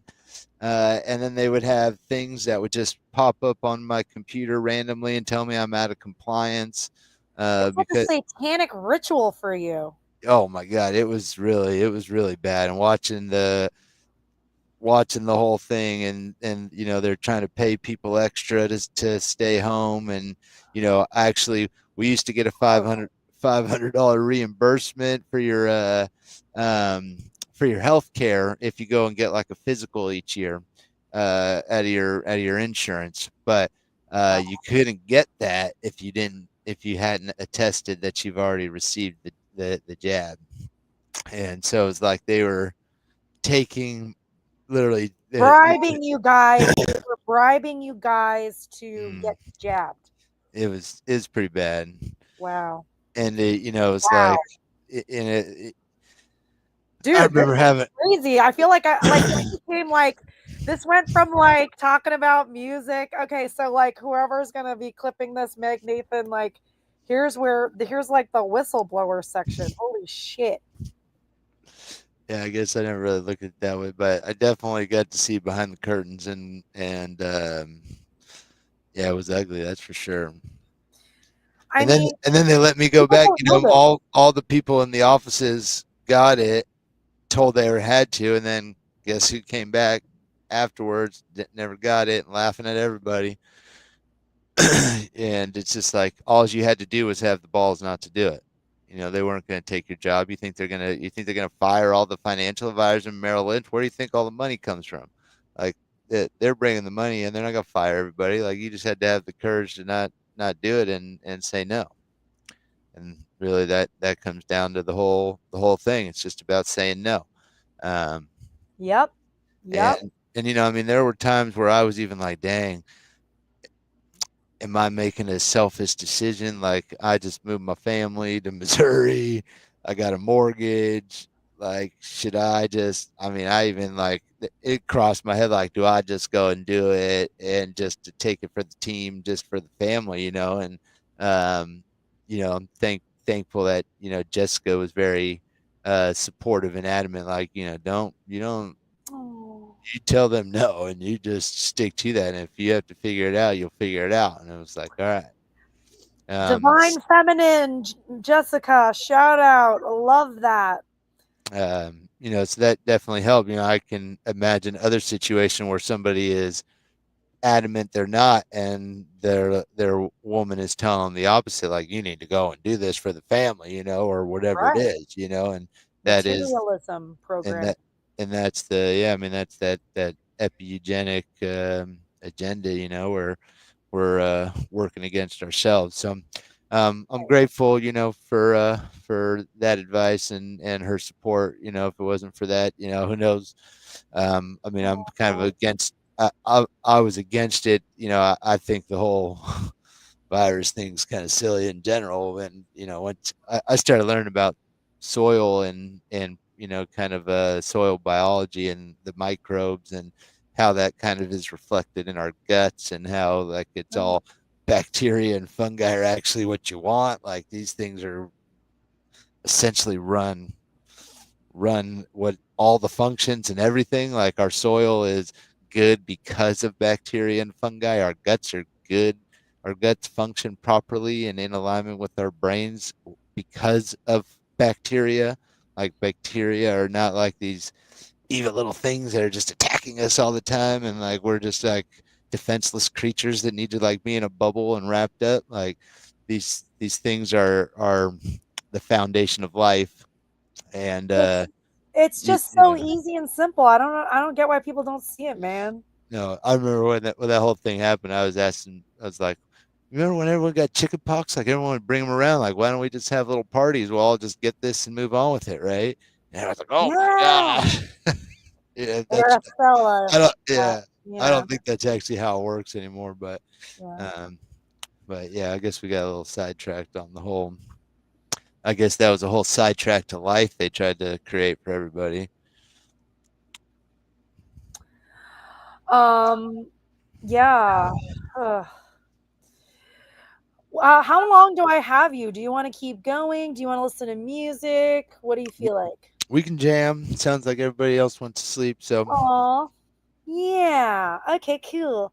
I think there's a cool speech by Peter Tosh. You don't have to play the whole thing, but I think it'd be cool to put in because I don't know if I'll for sure be able to fit it into my presentation. Yeah. If you look up, it's Peter Tosh speech at Montego Bay, Okay. and he's kind of How do I outside of spell Montego? Montego. Okay, cool. And it should be like a 7-minute long video or something. And he Yes, should- speech about outdoors. legalization, Yeah, 1.2 yeah, million views. Okay, yeah. let me just cue things up here. Here we go. Legalize it. The time has just come. Don't feel no way. And don't feel like this 1914 business can work forever.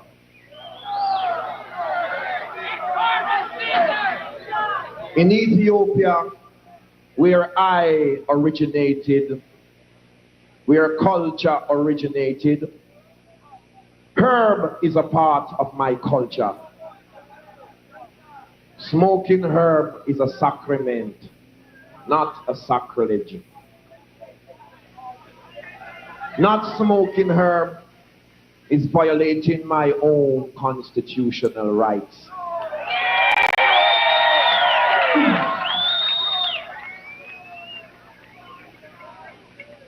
And to be humiliated, aggravated, and brutalized for the smoke of herb is totally degrading in this 20th century. And I, you see, standing here, have all right to talk.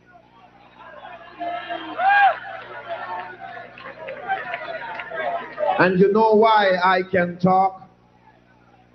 Because I suffered the tribulation and accusation for the smoke of herb.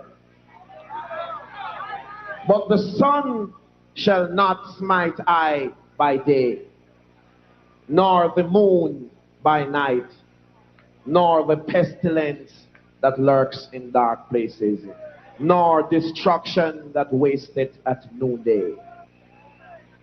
For I delight is in the laws of Jah,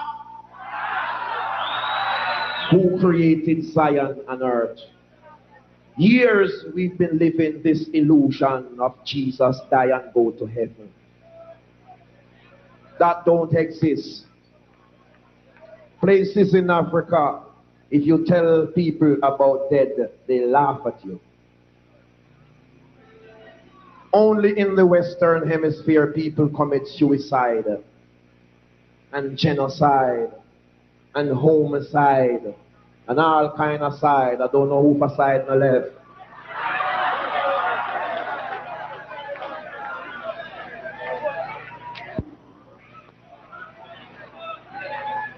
And if you continue this same way, like you don't forget, say, Jah who make the sun shine still live. Men come telling you that them crucify him and them keep on humiliating the truth. But this time the truth shall swim like waters cover the sea. And only righteousness can exalt a nation. And don't care what you people say, lawmakers, or what you want to say. You all better respect the Creator, who is Jah. And not only to respect him, but to respect the followers of him. I know there are many imposters. Look like I, favor I, walk like I, talk like I. Him read Bible 24 hours a day, and him quote pure scripture, but learn say, he is the agent of Lucifer. Wolves in sheep clothing, beware of thyself. These things cause I dignity and integrity to be abused by men. and make I and I look like criminal in the presence of men. And if I should begin to read all the respects that I get in the United States of America, for example, in New York City, I would not be humiliated for a spliff. No way. By no police.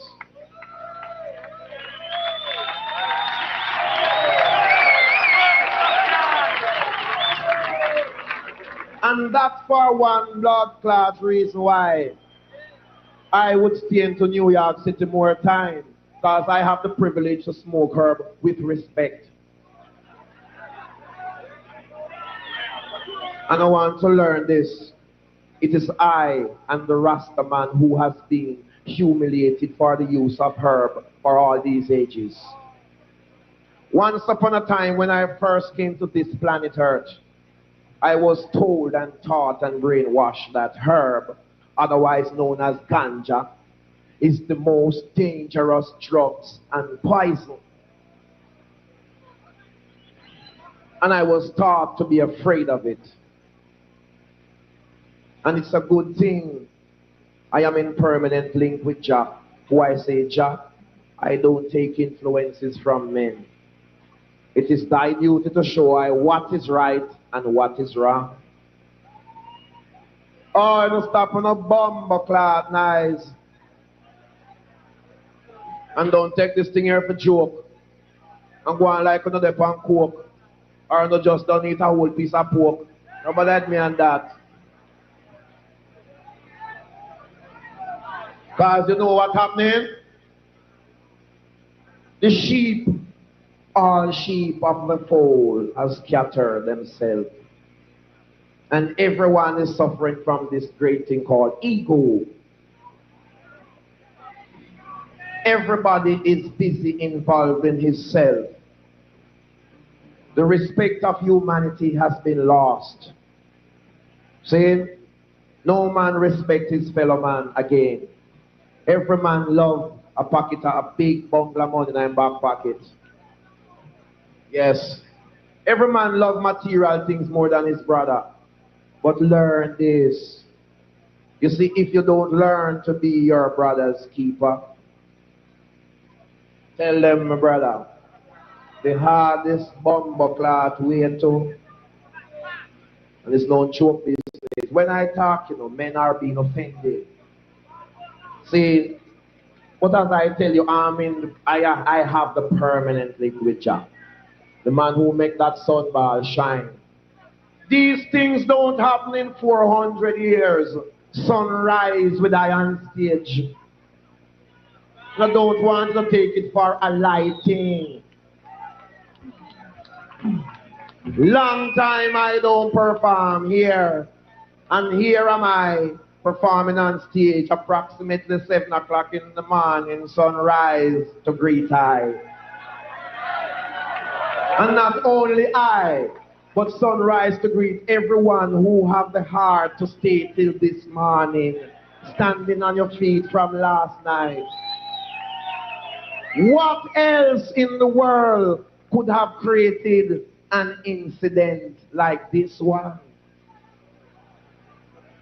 Only reggae music. The music that is not respected in its own country. And I don't want to go on like it's a joke business. When I talk heart shook up and curl up, because you all support the bullshit. And want it to look like reggae music is an insignificant music. A music that has no relevance. Just a music of a cult.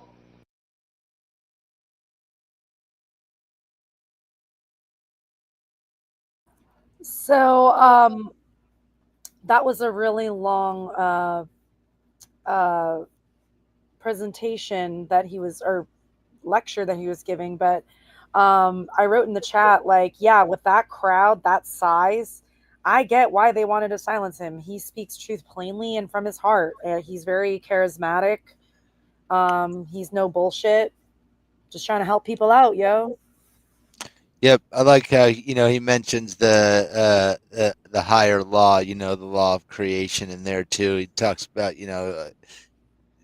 not worrying about these man-made laws and all these imposters, and he also talks how the are the fixing of this is not external. It's not like you just believe in Jesus and go to heaven and live forever after.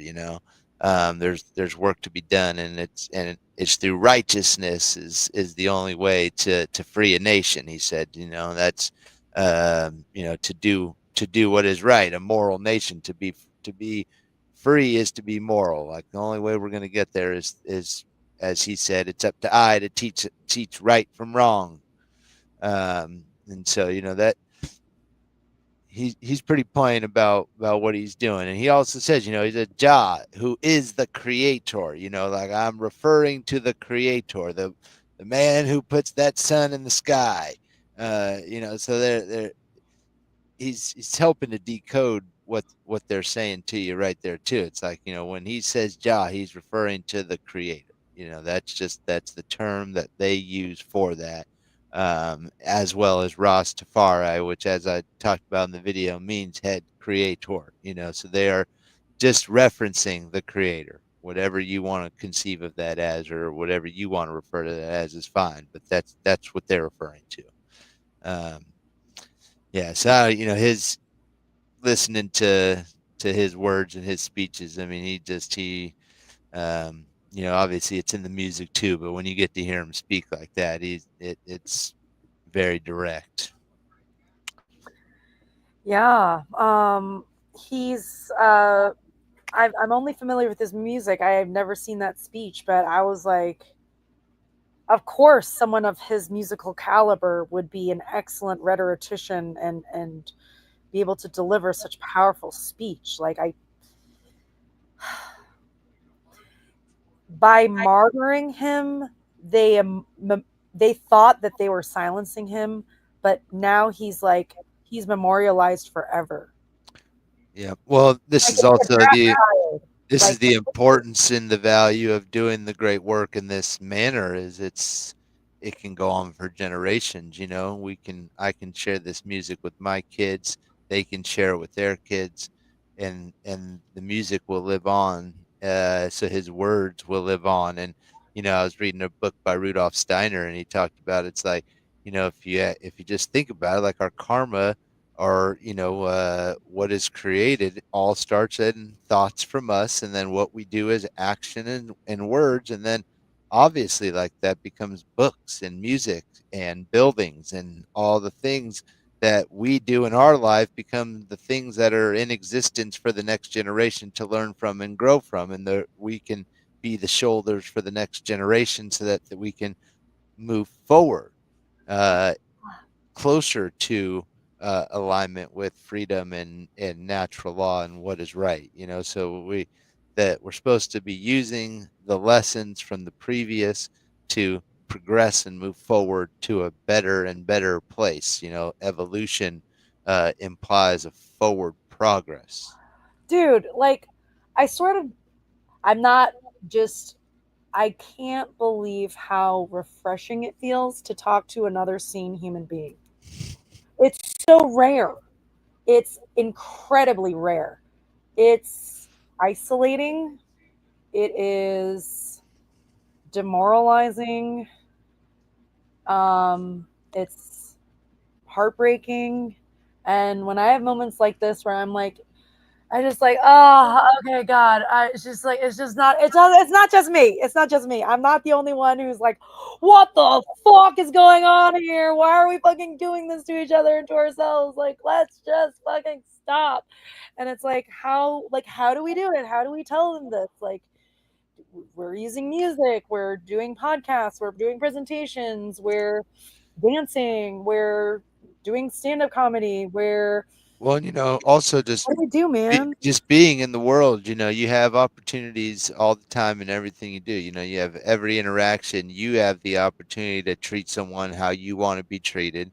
You have the opportunity to lead with love, and not like romantic love, like higher love, agape love. You have the opportunity to choose that and lead with that in all of your decisions, and you have the opportunity to talk to people all the time. And so, people, a lot of people get some things but don't get other things, and are part of the way here, there, or there on other things. And uh, I've learned that the reality is everyone's where they're at right now, and we got to move forward. And so if we wrote off everybody who's not there right now, we'd be writing off basically everybody, and we'd never move anyone forward. So we got to just realize people are where they're at. You got to try and see where they do have things correct, talk about those things, and then bring up ideas that can help bridge the gap on the other things. And you can't force it. You can't do it in a dick way, because people aren't very receptive to that a lot of times. So there's opportunities to share ideas and teach and just talk about things. And it helps to do it in a respectful way, and in a way that kind of acknowledges where that person is, and things that that you things that are, a lot of people feel attacked, like you're calling them a bad person. So if you can acknowledge things they're doing that are good and are beneficial, and show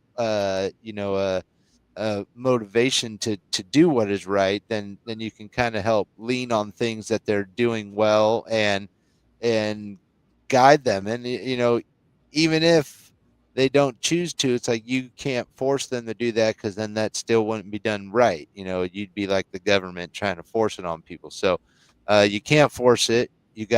People have to choose it. I've found people are more receptive if you can acknowledge and be respectful, and let them know that I'm not just saying you're an asshole and I don't care about you, and I'm writing you off, but like, these are the facts. This is where that puts things. And I'd love for you to to acknowledge that and stop supporting that. But like, in the meantime, you know I'm not going to stop saying it. So I might get annoying to you, but Ugh. As I was listening to you, I was thinking about some conversations with my partner, St. John, about how, he's worked in the addiction recovery space. He ran, addiction recovery housing in the Philadelphia area. And I liken the one great work to working with an addict, like someone who's in active addiction, to tyrannical systems that give them a short-term false immediate sense of comfort that's not actually comfort. It's a soft fuzzy collar that we lightly put on ourselves, and it's like in the tarot with the the double card, and it's like that's basically who we're dealing with. We're dealing with people in active addiction. They're in denial that they're addicted. self They're sabotage. self-sabotage, uh, just ego defense, attacks. Like, I don't have a problem, you're the one with the problem. And it's like how do you approach that? And it's like, you really, I mean, so far what I'm coming up with is you lead by example, and you, like you said, just try to meet them where they're at, kind of. And I don't know. I kind of see like there's like a divine feminine masculine aspect to it, where like the divine feminine aspect wants to sort of like hold and nurture, and then the divine masculine's like wanting to set boundaries and just being like, stop harming.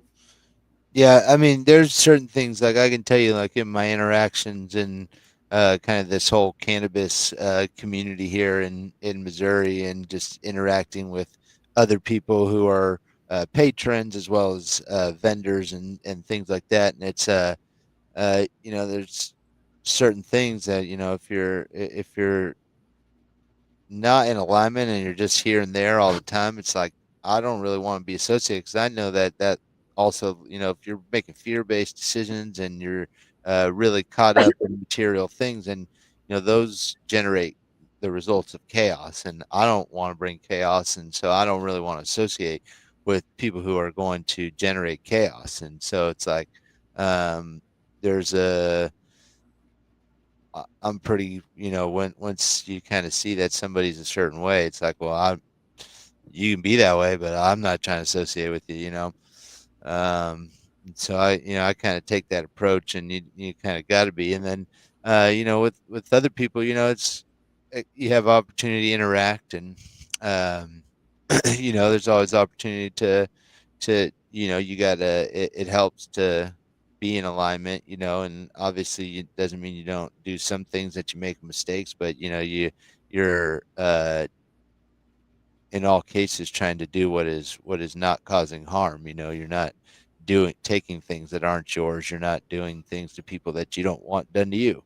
Like when I put it to my kid, like when she putting her foot in another kid's face, and I'm like, hey, look, if you don't want your grandma or somebody else putting their foot in your face, then you shouldn't be putting your foot in somebody else's face. Like, think of the person you would least want doing something to. If you don't want that person doing something to you, don't do that to somebody else.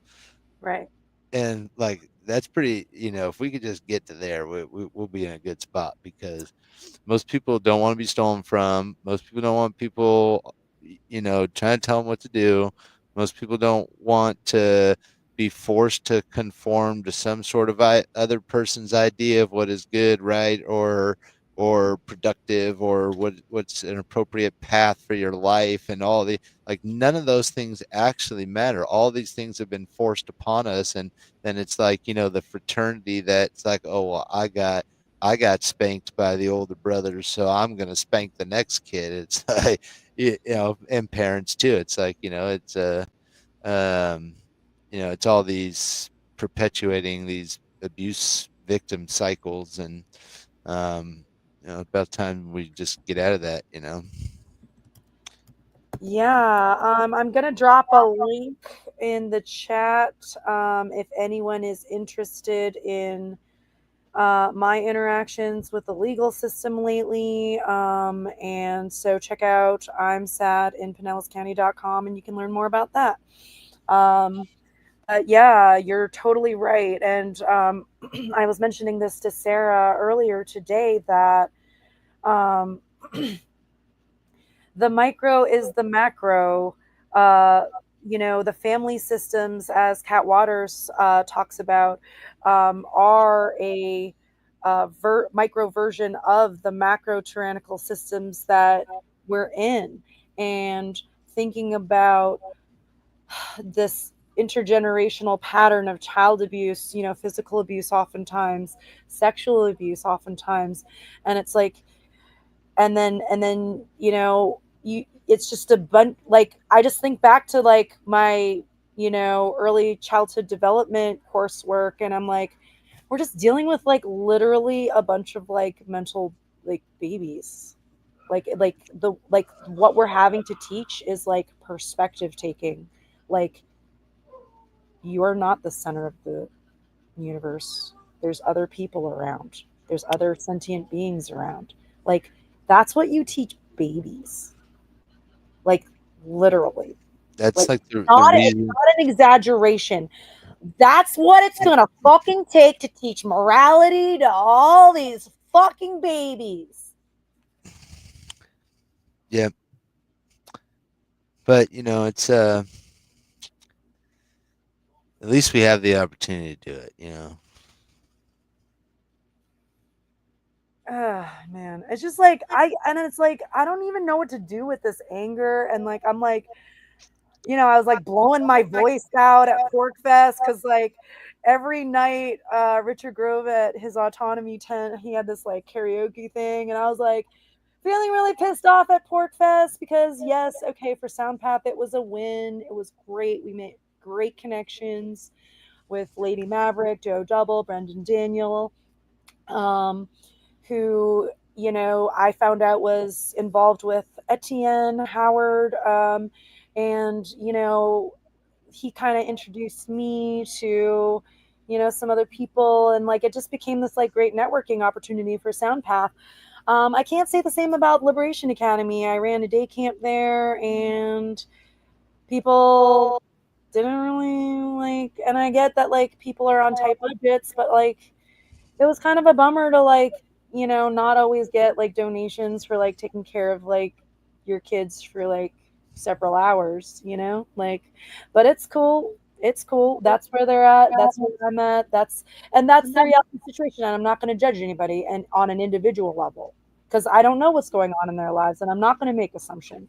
I'm just talking about for me, like to drive all the way from Florida to New Hampshire to like promote a school and like network for Soundpath. And it was just kind of like, one.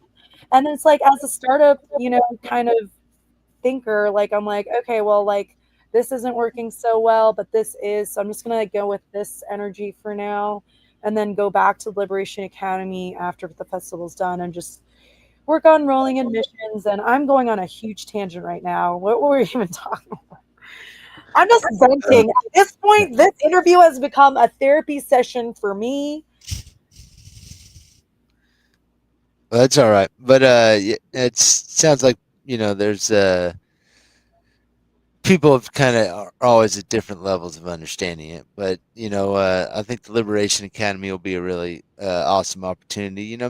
Maybe Florida's just got a different demographic. It's obviously a much older area. I mean, I know around Missouri, there's a lot of people with children, and a lot of people looking to homeschool, and there's all kinds of little homeschool co-ops and things like that. People moving in that direction, and I think Missouri's kind of also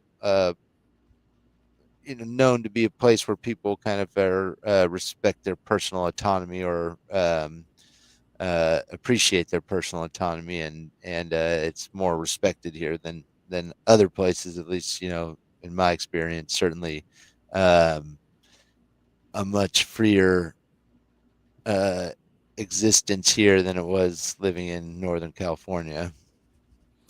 Oh my God. Like, you're going to be my like San Francisco support group, like sponsor. Cause like anytime I like, I really don't know how I lived there that long now. Like now, no, now that I see and understand things, and I'm like, how could I live there for that long? I used to be a financial advisor for 403Bs for the San Francisco Unified School District. God, what a horrible place to be. What if we fucking met each other before? You know what I thought when you told me that? I was like, what if I fucking like saw him in like the fucking like I was staff at room or some shit? I was at all the schools in like the Sunset District for the most part, Dude, I totally worked in the Sunset. like Eloa, and I spent a lot of time at Eloa. I would be at Francis Scott Key, like a lot of those outer Sunset schools. It's very possible you and I met before. You may have been some, because I remember like you'd go into the lunchroom to get your refrigerated, meal that you wait in line to irradiate, and then because you're irradiating your food, but you're like you have so much time to check emails before you start instruction again, so it's like. And then yeah, there would be like 403B type whatever financial advisors there. And so like it's very possible you and I met at a moment where we were both feeling absolutely fucking soul sucking miserable about our lives. And like, Yeah. look at us now, Chris. Yeah, I'm not gonna do that again, man. I just think of all the time that I wasted and gave to that, but those that suffering, I guess, is what got me to here. So Right. I think when I reflect on things, or when I try to come to an understanding of things now, I look at the influence of San Francisco and California in general, and then I have this new influence of um, there's some other influences that I was in some other like rural areas in Northern California, but also coming to Missouri and kind of having this experience, you know, being born in San Francisco and living in and around the city, and then moving to a town with outside of a town with less than 100 people in it. It's a pretty stark contrast, and so I've got to see the now I can kind of look at what are the good and the bads of both situations, and how do we kind of put the two together to find the center path. Like there is some things about California that I think are correct. People at least ostensibly care a little bit more about health and a little bit more about what they eat. They care a little bit more about the environment around them. They ostensibly care about the people and things. I'd say that's really, I don't know how much that's legit, but there's at least the appearance of that. And those things are, I think those are valuable. Obviously caring about the earth and creation is important, and what we put in our body is important. And so I think there's also, maybe not so much, but at least the idea of like more chill or less like I gotta work, kind of a mentality. So maybe more of a balanced type of routine or daily, whatever, how you spend your time. And then on the flip side, like Missouri, people seem to not care so much about the environment or food or things like that, but they do care more about your personal space and live and let live. And also, like, if you're like sitting on the side of the road with a flat tire, like someone's probably going to stop and try to help you. Like people are there is like when I drive down the road, if you're on this highway with a letter, for the most part, anybody drives by, they put their finger up on the steering wheel and kind of give a little wave, whether you know them or not. You almost wave to everybody you drive past. And so there's beautiful things about here, and there's things that aren't as good. But I think if we can find the good from both of those and find the middle ground, we can balance those things. That's kind of what my flags are intended to do as well. Like the "Don't Tread on Me" flag is, would be more representative of what I've learned here in Missouri, and kind of a live and let live, and resist tyranny, not be the aggressor. The rattlesnake is rattling. He's saying, leave me alone. Just, don't tread on me. Leave me and my rights alone for me to do what I'm doing, to exert my liberty, use my free will. But if you want to infringe on my rights, I'm gonna step up and say no. I'll bite if I have to.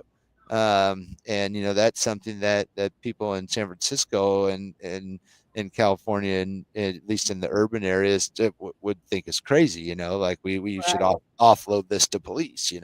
But nobody should stand up for themselves, or if you're not doing what the majority says, like we're gonna come in. It's like you can't. The even Socrates was the tyranny of the majority. Like the majority is not good. That just allows like 51% of the people can do anything they want to somebody if they so decide. Like that's ridiculous.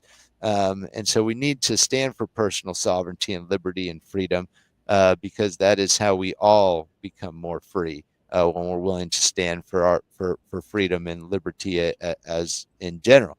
Then the Rasta flag is obviously more of a reference to reggae and things that I learned in California, but it also stands for sovereignty with the lion, and the blood stands for the blood, or the red stands for the blood of dead activists, the blood of freedom fighters, people who were willing to stand, like, don't tread on me, and stand for what was right. And then the yellow represents natural law bringing justice, as a result. And then if we actually stand for liberty and say don't tread on me and stand for our rights and make the sacrifice, then natural law will bring us the green, which is abundance and balance and fertility, and bring us the results. So this the flags is kind of my attempt to start to bridge those two things and to bring those together. And It's funny. I brought up how, some people probably think that the "Don't Tread on Me" flag just means you're a racist, and you thought like, oh my gosh, you really think people? And I was just arguing with people on Facebook the other day on some group about liberty, and they posted this, and like everyone's like, oh yeah, you don't want to be associated with that flag. I'm like, well, just because the guy who made the flag owned slaves doesn't take away the symbolism and the meaning of the flag. Like Right. the guy was wrong in that. To do that, we can acknowledge he was wrong, and we can learn from that and not do that.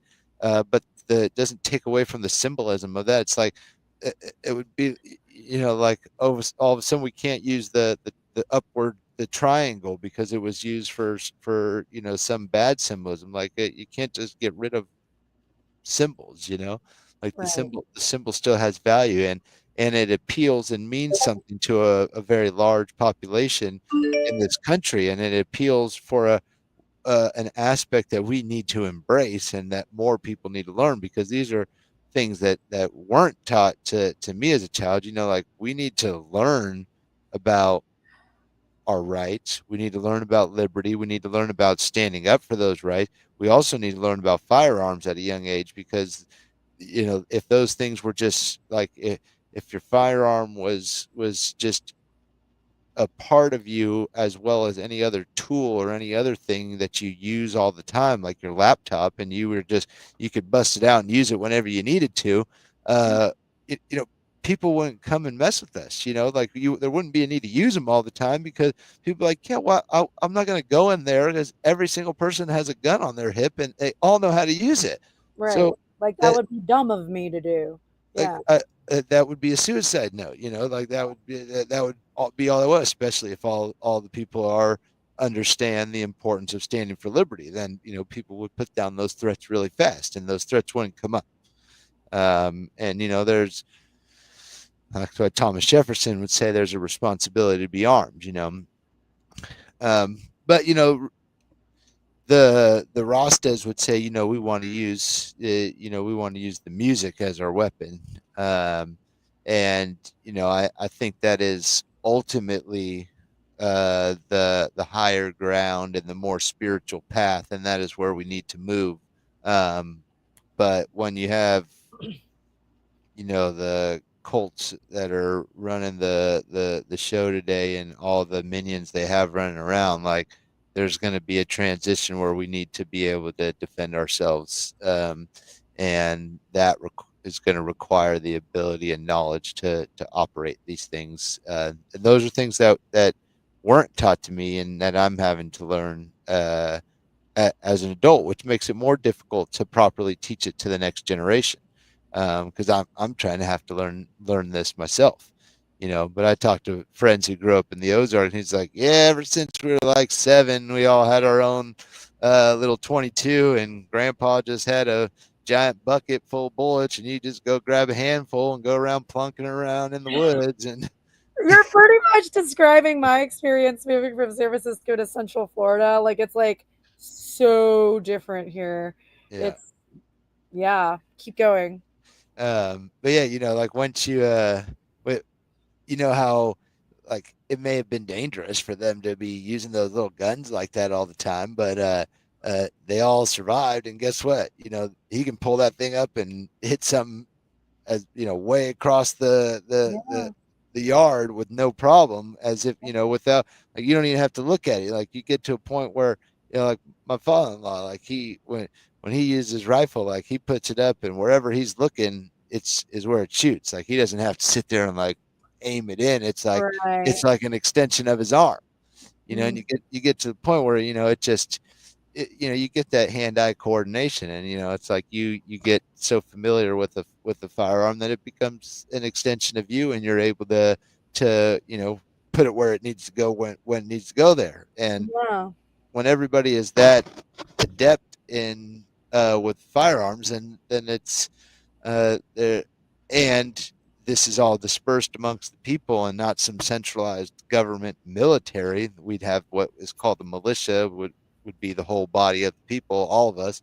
Then these threats, there's no threat large enough that you could ever I mean, even our military, when we're out in like the Middle East and there's all these, everybody's armed and you don't know who's going to be armed because it could be any single person and they're everywhere and they're all pretty good at using the dang thing. Like it makes it difficult even for a very well trained, high technology force to go in there without just carpet bombing it, you know. And so when you have a dispersed force of individuals like that, it becomes very difficult to impose your will upon them. So we gotta learn to bridge these things. If everyone in California could figure that out, and everybody out here could, maybe adapt some things on caring for the environment and health and doing that willfully, then we could probably come to a better place together. Aw. You want to play Red, Gold, and Green? Yeah. All right, let's do it. I downloaded it while you were talking because, like, you were talking about the flags. I was like, we gotta fucking play that song. It's such a good song. You know what? Maybe we can get these musicians next year. Here we have Kabaka Pyramid featuring Damian Marley. My favorite Marley. Red, Gold, and Green. Here we go.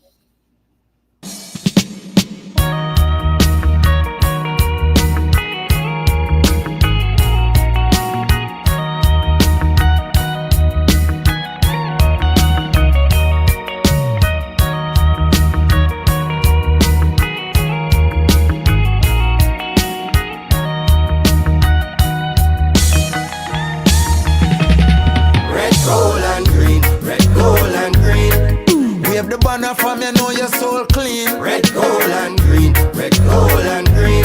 Roots reggae music up in your bloodstream. Red, gold, and green. Red, gold, and green. Every corner, every lane, every scheme. Red, gold, and green. Red, gold, and green. Yes, enough you know.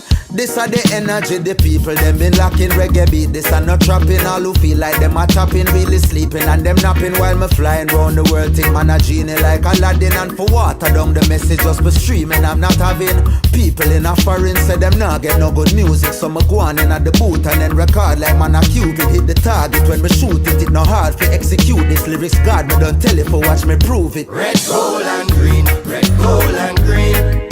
Wave the banner from you know your soul clean. Red, gold, and green. Red, gold, and green.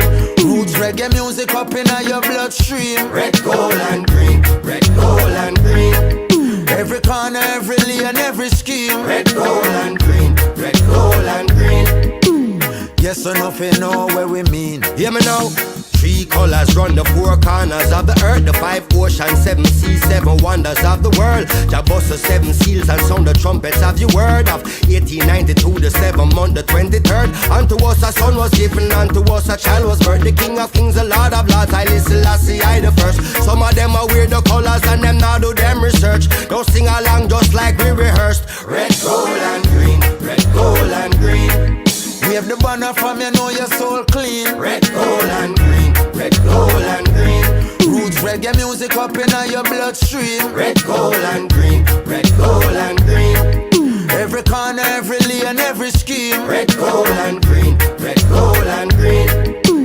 Yes or nothing know what me mean. Lock off Babylon, them heartbeat. When the Rasta start speak, enough of them a blaspheme. And I make a dark scene until we walk in with the red, gold, and green. And every man turning a king, every woman turn queen. The red of it, the shedding up, the blood will set we free. The gold stand for justice and equality. The green is for abundance and fertility. And the lion stand for sovereignty. Red, gold, and green. Red, gold, and green.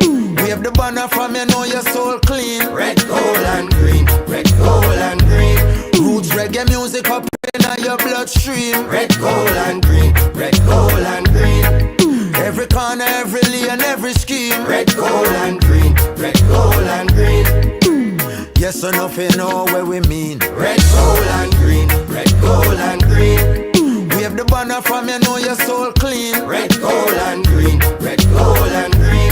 Roots reggae music up in your bloodstream. Red, gold, and green. Red, gold, and green. Every corner, every lane, every scheme. Red, gold, and green. Red, gold, and green. Yes or nothing know where we mean.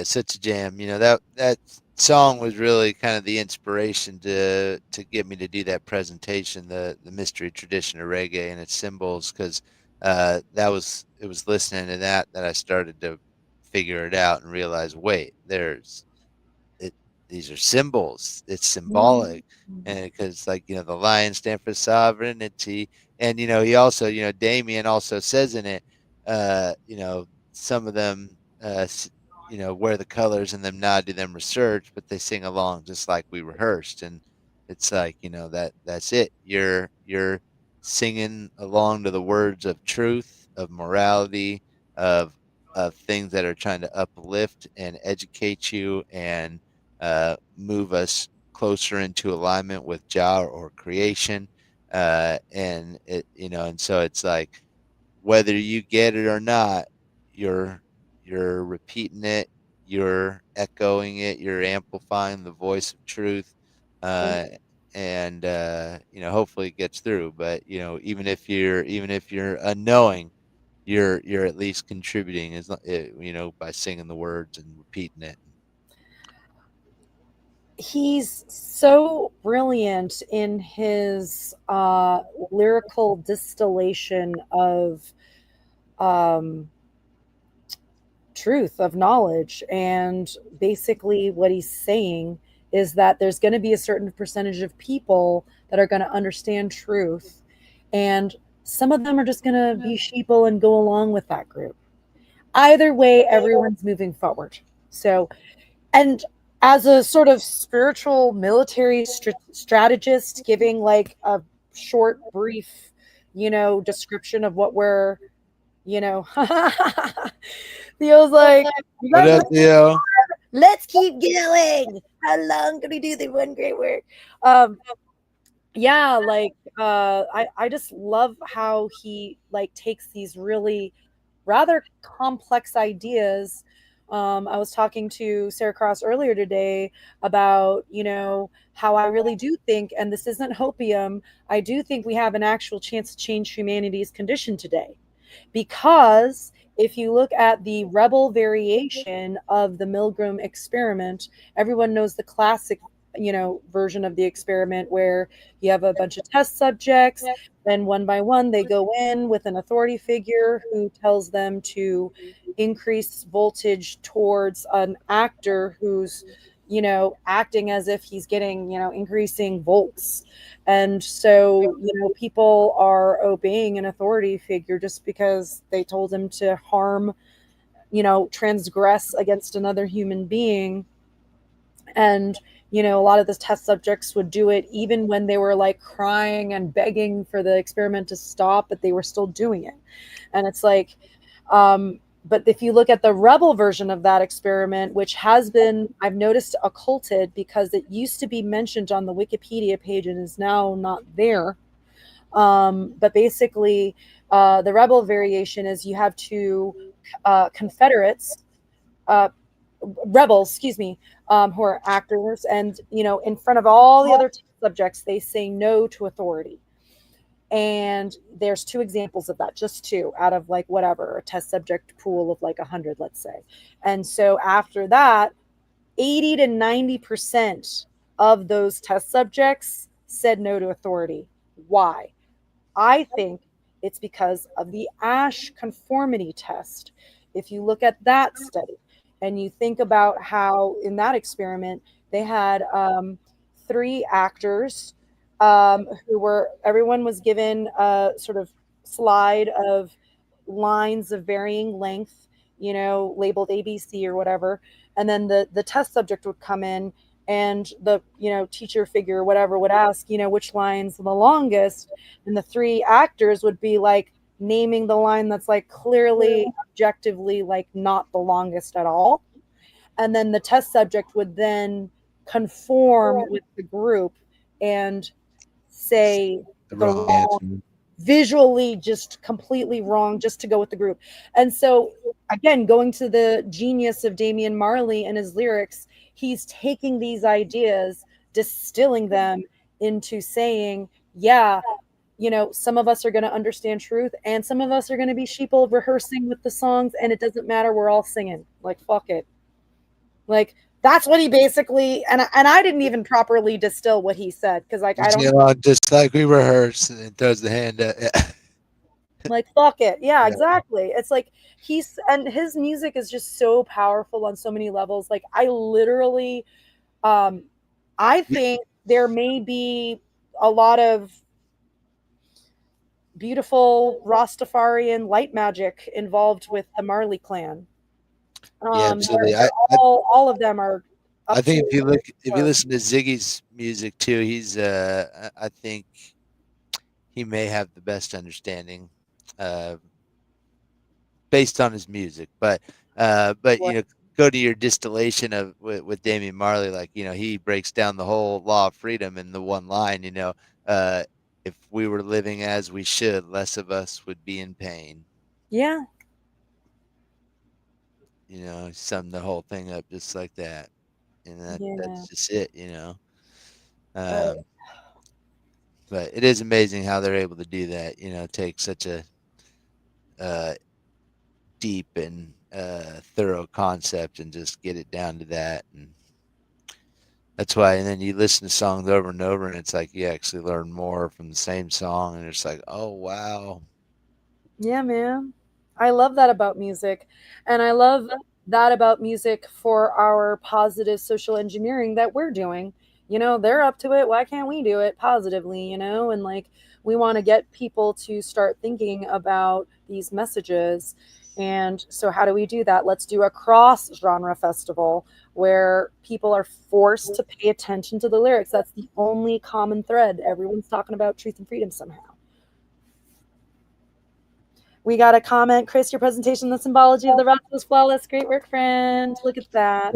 Thank you very much. Thanks for taking the time to watch it. It like I said earlier, it's really cool just to see people actually taking the time to take the work in, and I thought it was pretty cool myself. So I'm glad people are enjoying it. Yeah, you are. I was talking to Derek and Theo during one of our watch parties. Like, you brought the reggae flavor into this festival. Thank you. It was much needed. Happy to do so, and even more so now, learning that really that is part of the One Great Work. So maybe one day I'm gonna have my own reggae radio station that'll be playing reggae music 24/7, putting the vibrations out there. Okay. It's in the work. Yeah. You could also do internet radio, you know, like Revolution Radio too. Yeah, There's like a bunch of open slots they have. yeah, I thought about trying to find a way to do that, and but I want to play music. You know, I want to actually, I want it to be, want, I want to do like actual radio. So I don't know. I don't know. I don't know how I'm gonna figure it out, but there's gonna be. You already have radio connections. You were on a radio show interview recently. Do you want to talk about that briefly, or? Yeah, that ties into reggae on the river too. So I had a friend Sunshine there up in Humboldt County, and she has a radio show on a cannabis radio show on K Mud, which is the Southern Humboldt local community radio network, and so they or she interviewed me more about cannabis and kind of what my role in that here, and kind of how that's kind of played a role in uh, my experience of reggae on the river as well. But uh, pretty awesome. After getting interviewed, she actually hooked me up with a press pass and an opportunity to volunteer with K Mud, the radio station, during Reggae on the River. So I got a chance to not just be a patron this year. I got to work with the press tent. We got to be there for all the interviews of all the artists. Julian Marley was there, and I got to sit in on his interview. So that was pretty exciting, as well as some other really awesome interviews. And I also got to be part of the playback crew, so I got to record or set up the recording on these little Zoom mics, and and then would edit them in between sets and for them to play back live on the radio, or not live, but play back on the radio for everyone who wasn't able to attend the festival to be able to hear on the radio and online. So pretty Wow. pretty cool to play a role and contribute to the festival's production, and got a chance to learn a lot, and got a different perspective behind, backstage with, around the artist, and getting to hear them and kind of their more more about their music, and get to hear people ask them questions, and more than just the music itself. And so really awesome opportunity. I'm super grateful to have been able to Yeah. do that, and hopefully I'll get help in the help them out in the future too. So they do it every year, and hopefully they'll have me back as a volunteer each year. Dude, that's freaking amazing. You made so many connections. Did you use some how to become the true media.com skills in your Yeah, I mean,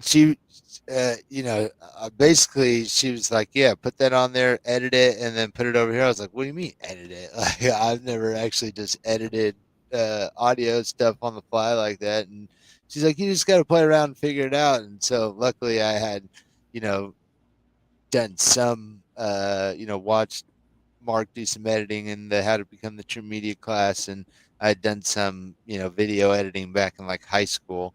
So I was able to kind of figure it out enough and edit these things on the spot, and then send it over um, to them to put on the radio. So it was cool. I learned a lot, got to see a lot, and awesome opportunity. Plus, my kids, because I had the press pass, my kids were able to come backstage and see Kumar again and take a picture with them again. And they very much look up to him. It's funny in that picture.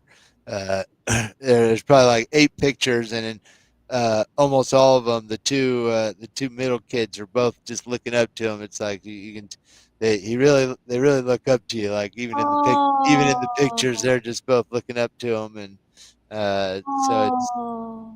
cool to have such a good role model and music for them to enjoy. It's inspired them. They all have little bongos now and run around, like I said, they show me some of the music and new songs. They really like Natalie Rise and John Nine as well.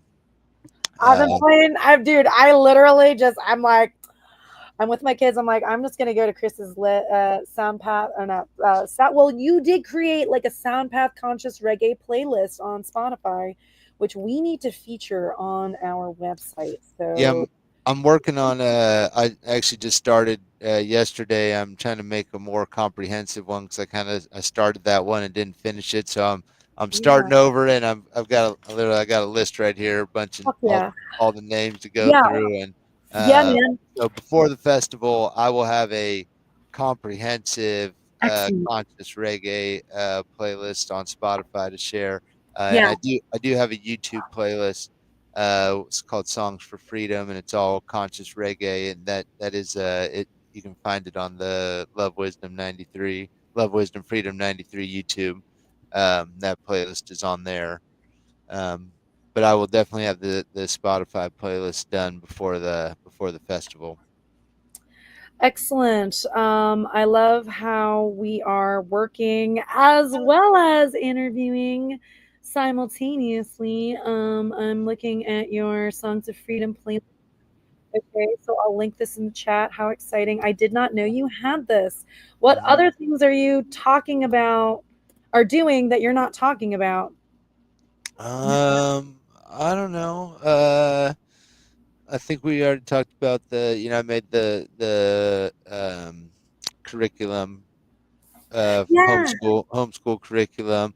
I will eventually have that. That'll have a whole section on my website once I get that all figured out. And my Yay. my goal is to not only have the links for everything, but try and find a digital copy of everything so that it can literally be a whole free, accessible um, homeschool guideline with natural law and the trivium, quadrivium worked in, as well as the ability to teach some of the fundamental languages like Latin and Greek and Hebrew to really develop, children, but also a lot of um, like farming and homesteading and gardening and nature activities and things like that, rock hunting and artifact finding and all kinds of tie dye, and so it's a pretty eclectic range of stuff. But yeah, get excited to share that with everybody. I obviously contributed to the Liberation Academy, and like I said, hopefully I'll have that all put together. But other than that, I'm just trying to raise these kids, and I got trying to tend this land and try and restore it, make it a little healthier. I'm surrounded by farms that are big agriculture and spraying and all kinds of stuff. So I'm trying to improve this little piece of land that I got, and try and leave it better than I got it. You're a good man, brother. You're a good man. Excellent, excellent values and living by example. Teaching morality intergenerationally, having that sort of legacy mindset. Great. Proud to be your friend. I appreciate you a lot, Jerry. Yeah, of course. Should we end with a song? Yeah. Ooh, what's a good one? I have to I trialed for one live stream using a YouTube link, I think, to stream the music, and the audio was horrible. You have to use a video file. So I was like, okay, this is why Derek is always using video files. And so, I seen that because I went to go, and while you were messing with your audio, I went to present and was like, oh, video file. Then I was like, okay, I see it. Maybe I got to share screen. But then then you got back before I figured that all out. But yeah, I have what I should have this set up with file sharing so that I could access my hard drive in the other room from my laptop, but I'll work on that. Cool. Do you want to maybe end with a 33 aka Derek Bros and Presence song called Unwritten? And then Yeah. put it an end? Okay, cool. Hooray, here we go. Unwritten. 33. Presence. Doing it again. Yeah. I can't believe this is my life and I'm on top. I had to hit rock bottom and I didn't stop. Fell to the floor, crashed to the depths of hell. Made so many mistakes, but my soul ain't for sale. Forgive myself, forgive those who crossed me. Not like I'm keeping score, but I keep coming up empty. There's a big world out here, waiting to be discovered. There's so many hidden truths, waiting to be uncovered. There's no going back, the future's unwritten. We can keep trying, but there's no use preventing. Creator has a plan, and I'm ready to embrace my destiny in this journey through time and space. There's no going back, the future's unwritten. You can keep trying, but there's no use preventing. Creator has a plan, and it's time to embrace your destiny in this journey through time and space. You ever feel like you got a bigger mission to fulfill? There's too much to do, can't get caught sitting still. I know I'm meant to be more than a cog in the machine. Not sure where I'm headed, but I'm more than I seem. They say the grass ain't always greener, but I gotta find out. Get to the other side so I can erase my doubt. I'm tuned into my purpose, no more feeling worthless. No more wasting time, asking if I deserve this. This is my moment to show my full potential. This is my one shot, so I'm done being sinful. I feel nothing but gratitude, just anticipating. I know I can take on anything I'm facing. There's no going back, the future's unwritten. We can keep trying, but there's no use preventing. Creator has a plan, and I'm ready to embrace my destiny in this journey through time and space. There's no going back, the future's unwritten. You can keep trying, but there's no use preventing. Creator has a plan, and it's time to embrace your destiny in this journey through time and space. you ever feel like you're capable of more? Saw a vision that you making same decisions before. Feeling like a couple version of yourself a reward. The one that's complacent and the one that's awake in the soul. Yeah, highest priority life force. Only giving my body what it was designed for. Higher dimensional consciousness, I know I got to explore. Higher priority is a inner peace I got to restore. All the bullshit on the beat shoot, from the fear porn to the fake news, with the clickbait for the most views. Gonna distract from the real you. Gotta break the cycle of attachment addiction. Tell the story while it remains unwritten. There's no going back, the future's unwritten. We can keep trying, but there's no use preventing. Creator has a plan, and I'm ready to embrace my destiny in the journey through time and space. There's no going back, the future's unwritten. You can keep trying, but there's no use preventing. Creator has a plan, and it's time to embrace your destiny in this journey through time and space. I stand for the 7 generations, original First Nations. Call onto your ancestors and ask for patience. Can't stop climbing in the face of these obstacles. The truth's within each of us like the Gnostic Gospels. And yes, it's true that time is running low, but we determine our future with the seeds we sow. So let's keep building the world of our dreams as we watch Babylon come apart at the seams. Watch Babylon come apart at the seams. Watch Babylon come apart at the seams. Watch Babylon come apart at the seams. Watch Babylon come apart at the seams.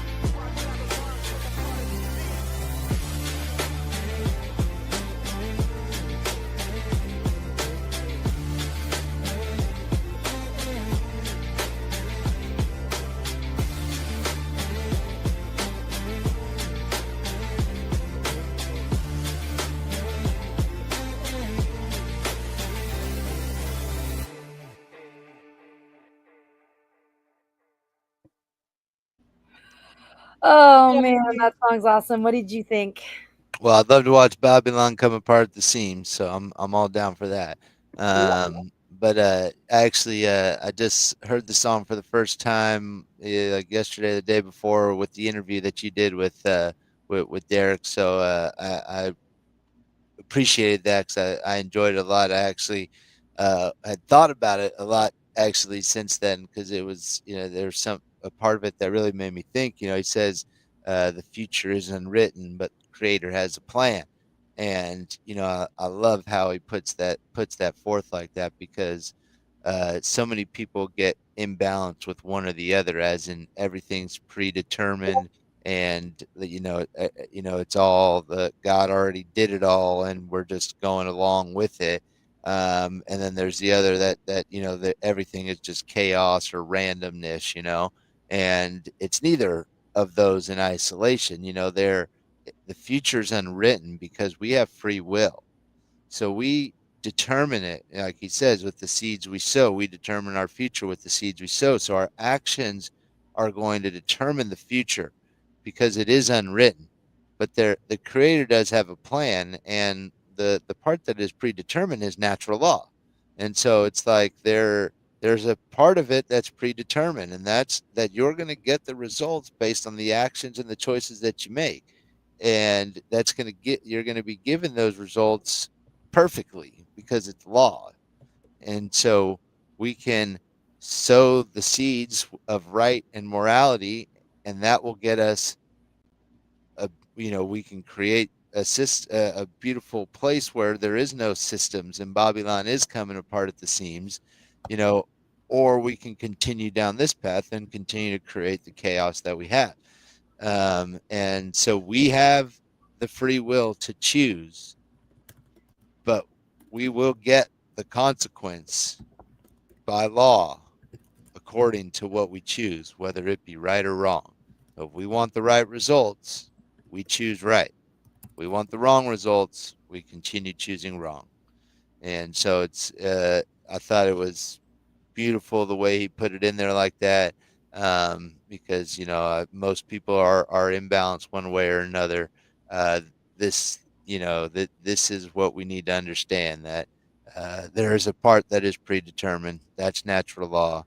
We have free will to choose. We can choose right and we can get right, or we can choose wrong and we can get wrong. But it's our choices that will determine that. Yes, excellent analysis and expansion of the ideas, which again, like there's such like when you flesh the ideas out, it takes a long time to work through. And what's great about lyrics and music is that you can get these bigger, deeper truths from just a few words. It's Hmm. just, and have them rhyme with rhythm, with it's like Melody, yeah. it's the highest form of rhetoric. Yeah, I would say so. Um, and because you're also creating kind of from nothing, you're putting word, sound, and power all together. Right.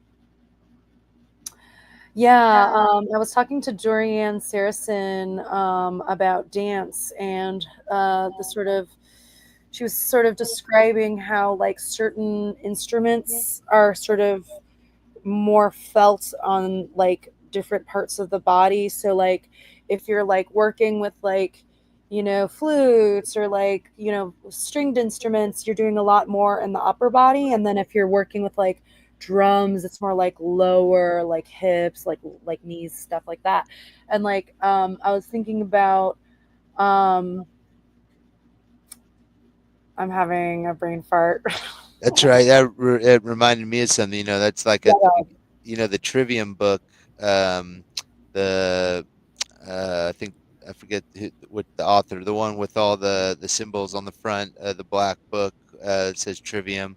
the Uh, but Are you anyway, talking about the Sister Miriam Joseph book, or is that a different one? no, a different one. Okay. I think the one where there's a whole set. There's a Trivium book, a Quadrivium, and then there's a bunch of other ones. But at the beginning of the Trivium book, they talk about I forget what they called it, but they're basically talking about like kind of the science of letters and stuff. And it's like even a letter like a S in like implies like slippery or slimy or and it's like these things that start with S and it's like these different the letters, the shape of the letter, as well as the sound, almost invoke and kind of reference some of the words that would be used with it, and there's the correspondence there, and so uh, uh, interesting to think that but makes sense that the different instruments would have an effect on different parts of the body in a different way like that, uh, I'd be interested to see how uh, dance like when people are dancing and how that aligns with that and if that is a natural thing or it's probably because there's times where you start dancing. I mean, even with music, like you just kind of start going, and um some would say that's when you're kind of channeling or in a direct link to Jah and the divine inspiration. Yes. There's a reason why I think a lot of sort of indigenous cultures, especially, have dance rituals, usually in nature. You're right. Man, I'm like really frustrated because like I was gonna make a point about like different instruments, and I was just getting really excited. We were talking about music and getting nerdy about it, and it's getting late. So, All um, good. do you have any closing thoughts? I'd just say, if for everybody who's going to listen to music, be mindful of what you listen to because it does have an effect on your thoughts and your ideas and your worldview and how you view yourself and the way you interact in the world and with others. And if you can put a good message in there and think about things that are going to uplift you and uplift humanity as a whole and help you understand right from wrong better and morality and the value in choosing right, then you're going to have a positive impact and it can be reflected in your actions and you can start to generate the right results as well. And if we can it's a whole lot easier than some violent revolution, So we can this is definitely would be a preferred route for most people, I would assume. So it seems a pretty easy step to take, like just stop taking trash music in and listen to Yeah. things. listen to things that, as the Rastas were saying, as up full. So everyone have an upful night. Thanks for checking this out. Thanks for having me, Jerry. Yeah. Thanks for spearheading this effort. I'm looking forward to everybody who's participating and everybody who's involved. And if things work out, maybe you'll see me in Oaks, Pennsylvania. But it low probability right now. But you never know. I'm not going to go into personal details unless you want to, but I'll just say you have a very, very good reason to miss Soundpath. Like, Yeah. if anyone's going to have a reason to miss Soundpath, you got the right one. Like, because I was begging you to, like, let's go have you and your whole family come to Oaks. But But you have, the stars might align, so we'll see. I might yeah. get a plane ticket just in case, just to have it in my back pocket. Yeah, I mean, just to see like a good show. Like, come on, guys. Like, we're gonna increase tickets because we just added Presence, Tatiana Moros, and Apotheosis. Really great indie rock duo coming out of New York.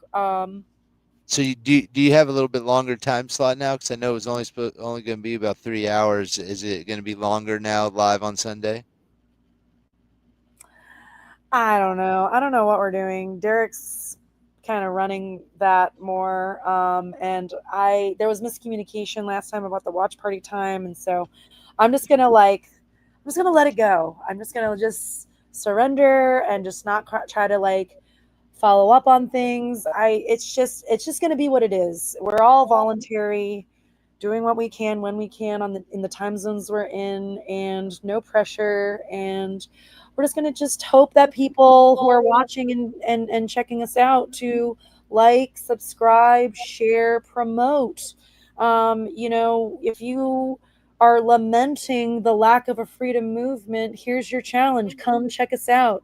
We have discounted hotels in the area for this week only. August 15th is the last day that you can get a discounted hotel with Soundpath. Otherwise, you're gonna have to pay full price for hotels. And I wanted to give people fair warning, but like, we have 8 headliners from 5 to 11 p.m. We might have to increase the time so that we have enough time to set up between sets for those 8 musicians who are country singer Tatiana Moros, folk singer songwriter Brendan Daniel, rappers, Conrad Rigos and Joe Murray, and obviously Presence and 33, aka Derek Rose. And so, like, and I gotta make sure I remember everybody: Apotheosis, Lady Maverick, Femc, rapper.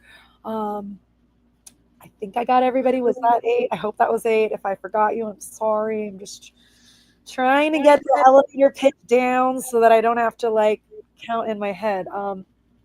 Anyway, so yeah, so it's just a really great. It's going to be a great festival, and it's going to be a great concert. Like, I'm actually really excited to see these musicians. Like, they're very talented. I've studied music my whole life. I've grew up with a violin in my hands. I've been in bands. I was in a punk band, shoegaze band. I know how to play clarinet, keyboard, drums, guitar, bass guitar. Like, I know good music when I hear it. And these musicians have been vetted. They're high caliber, well, studied musicians, not always classically trained. A lot of them used autodidactic methods to become musicians. And it's great to see what kind of music this cross genre festival is offering to the world. And it's for free, you guys, online. You can live stream it. But, renting a venue space, like, these things cost a certain amount. And so if you want a concept for a freedom music festival every year, help us prove the concept and, make the investment in the freedom movement you want today. Show up. Sweet. Except for Thanks, you. Jared. All right, bye.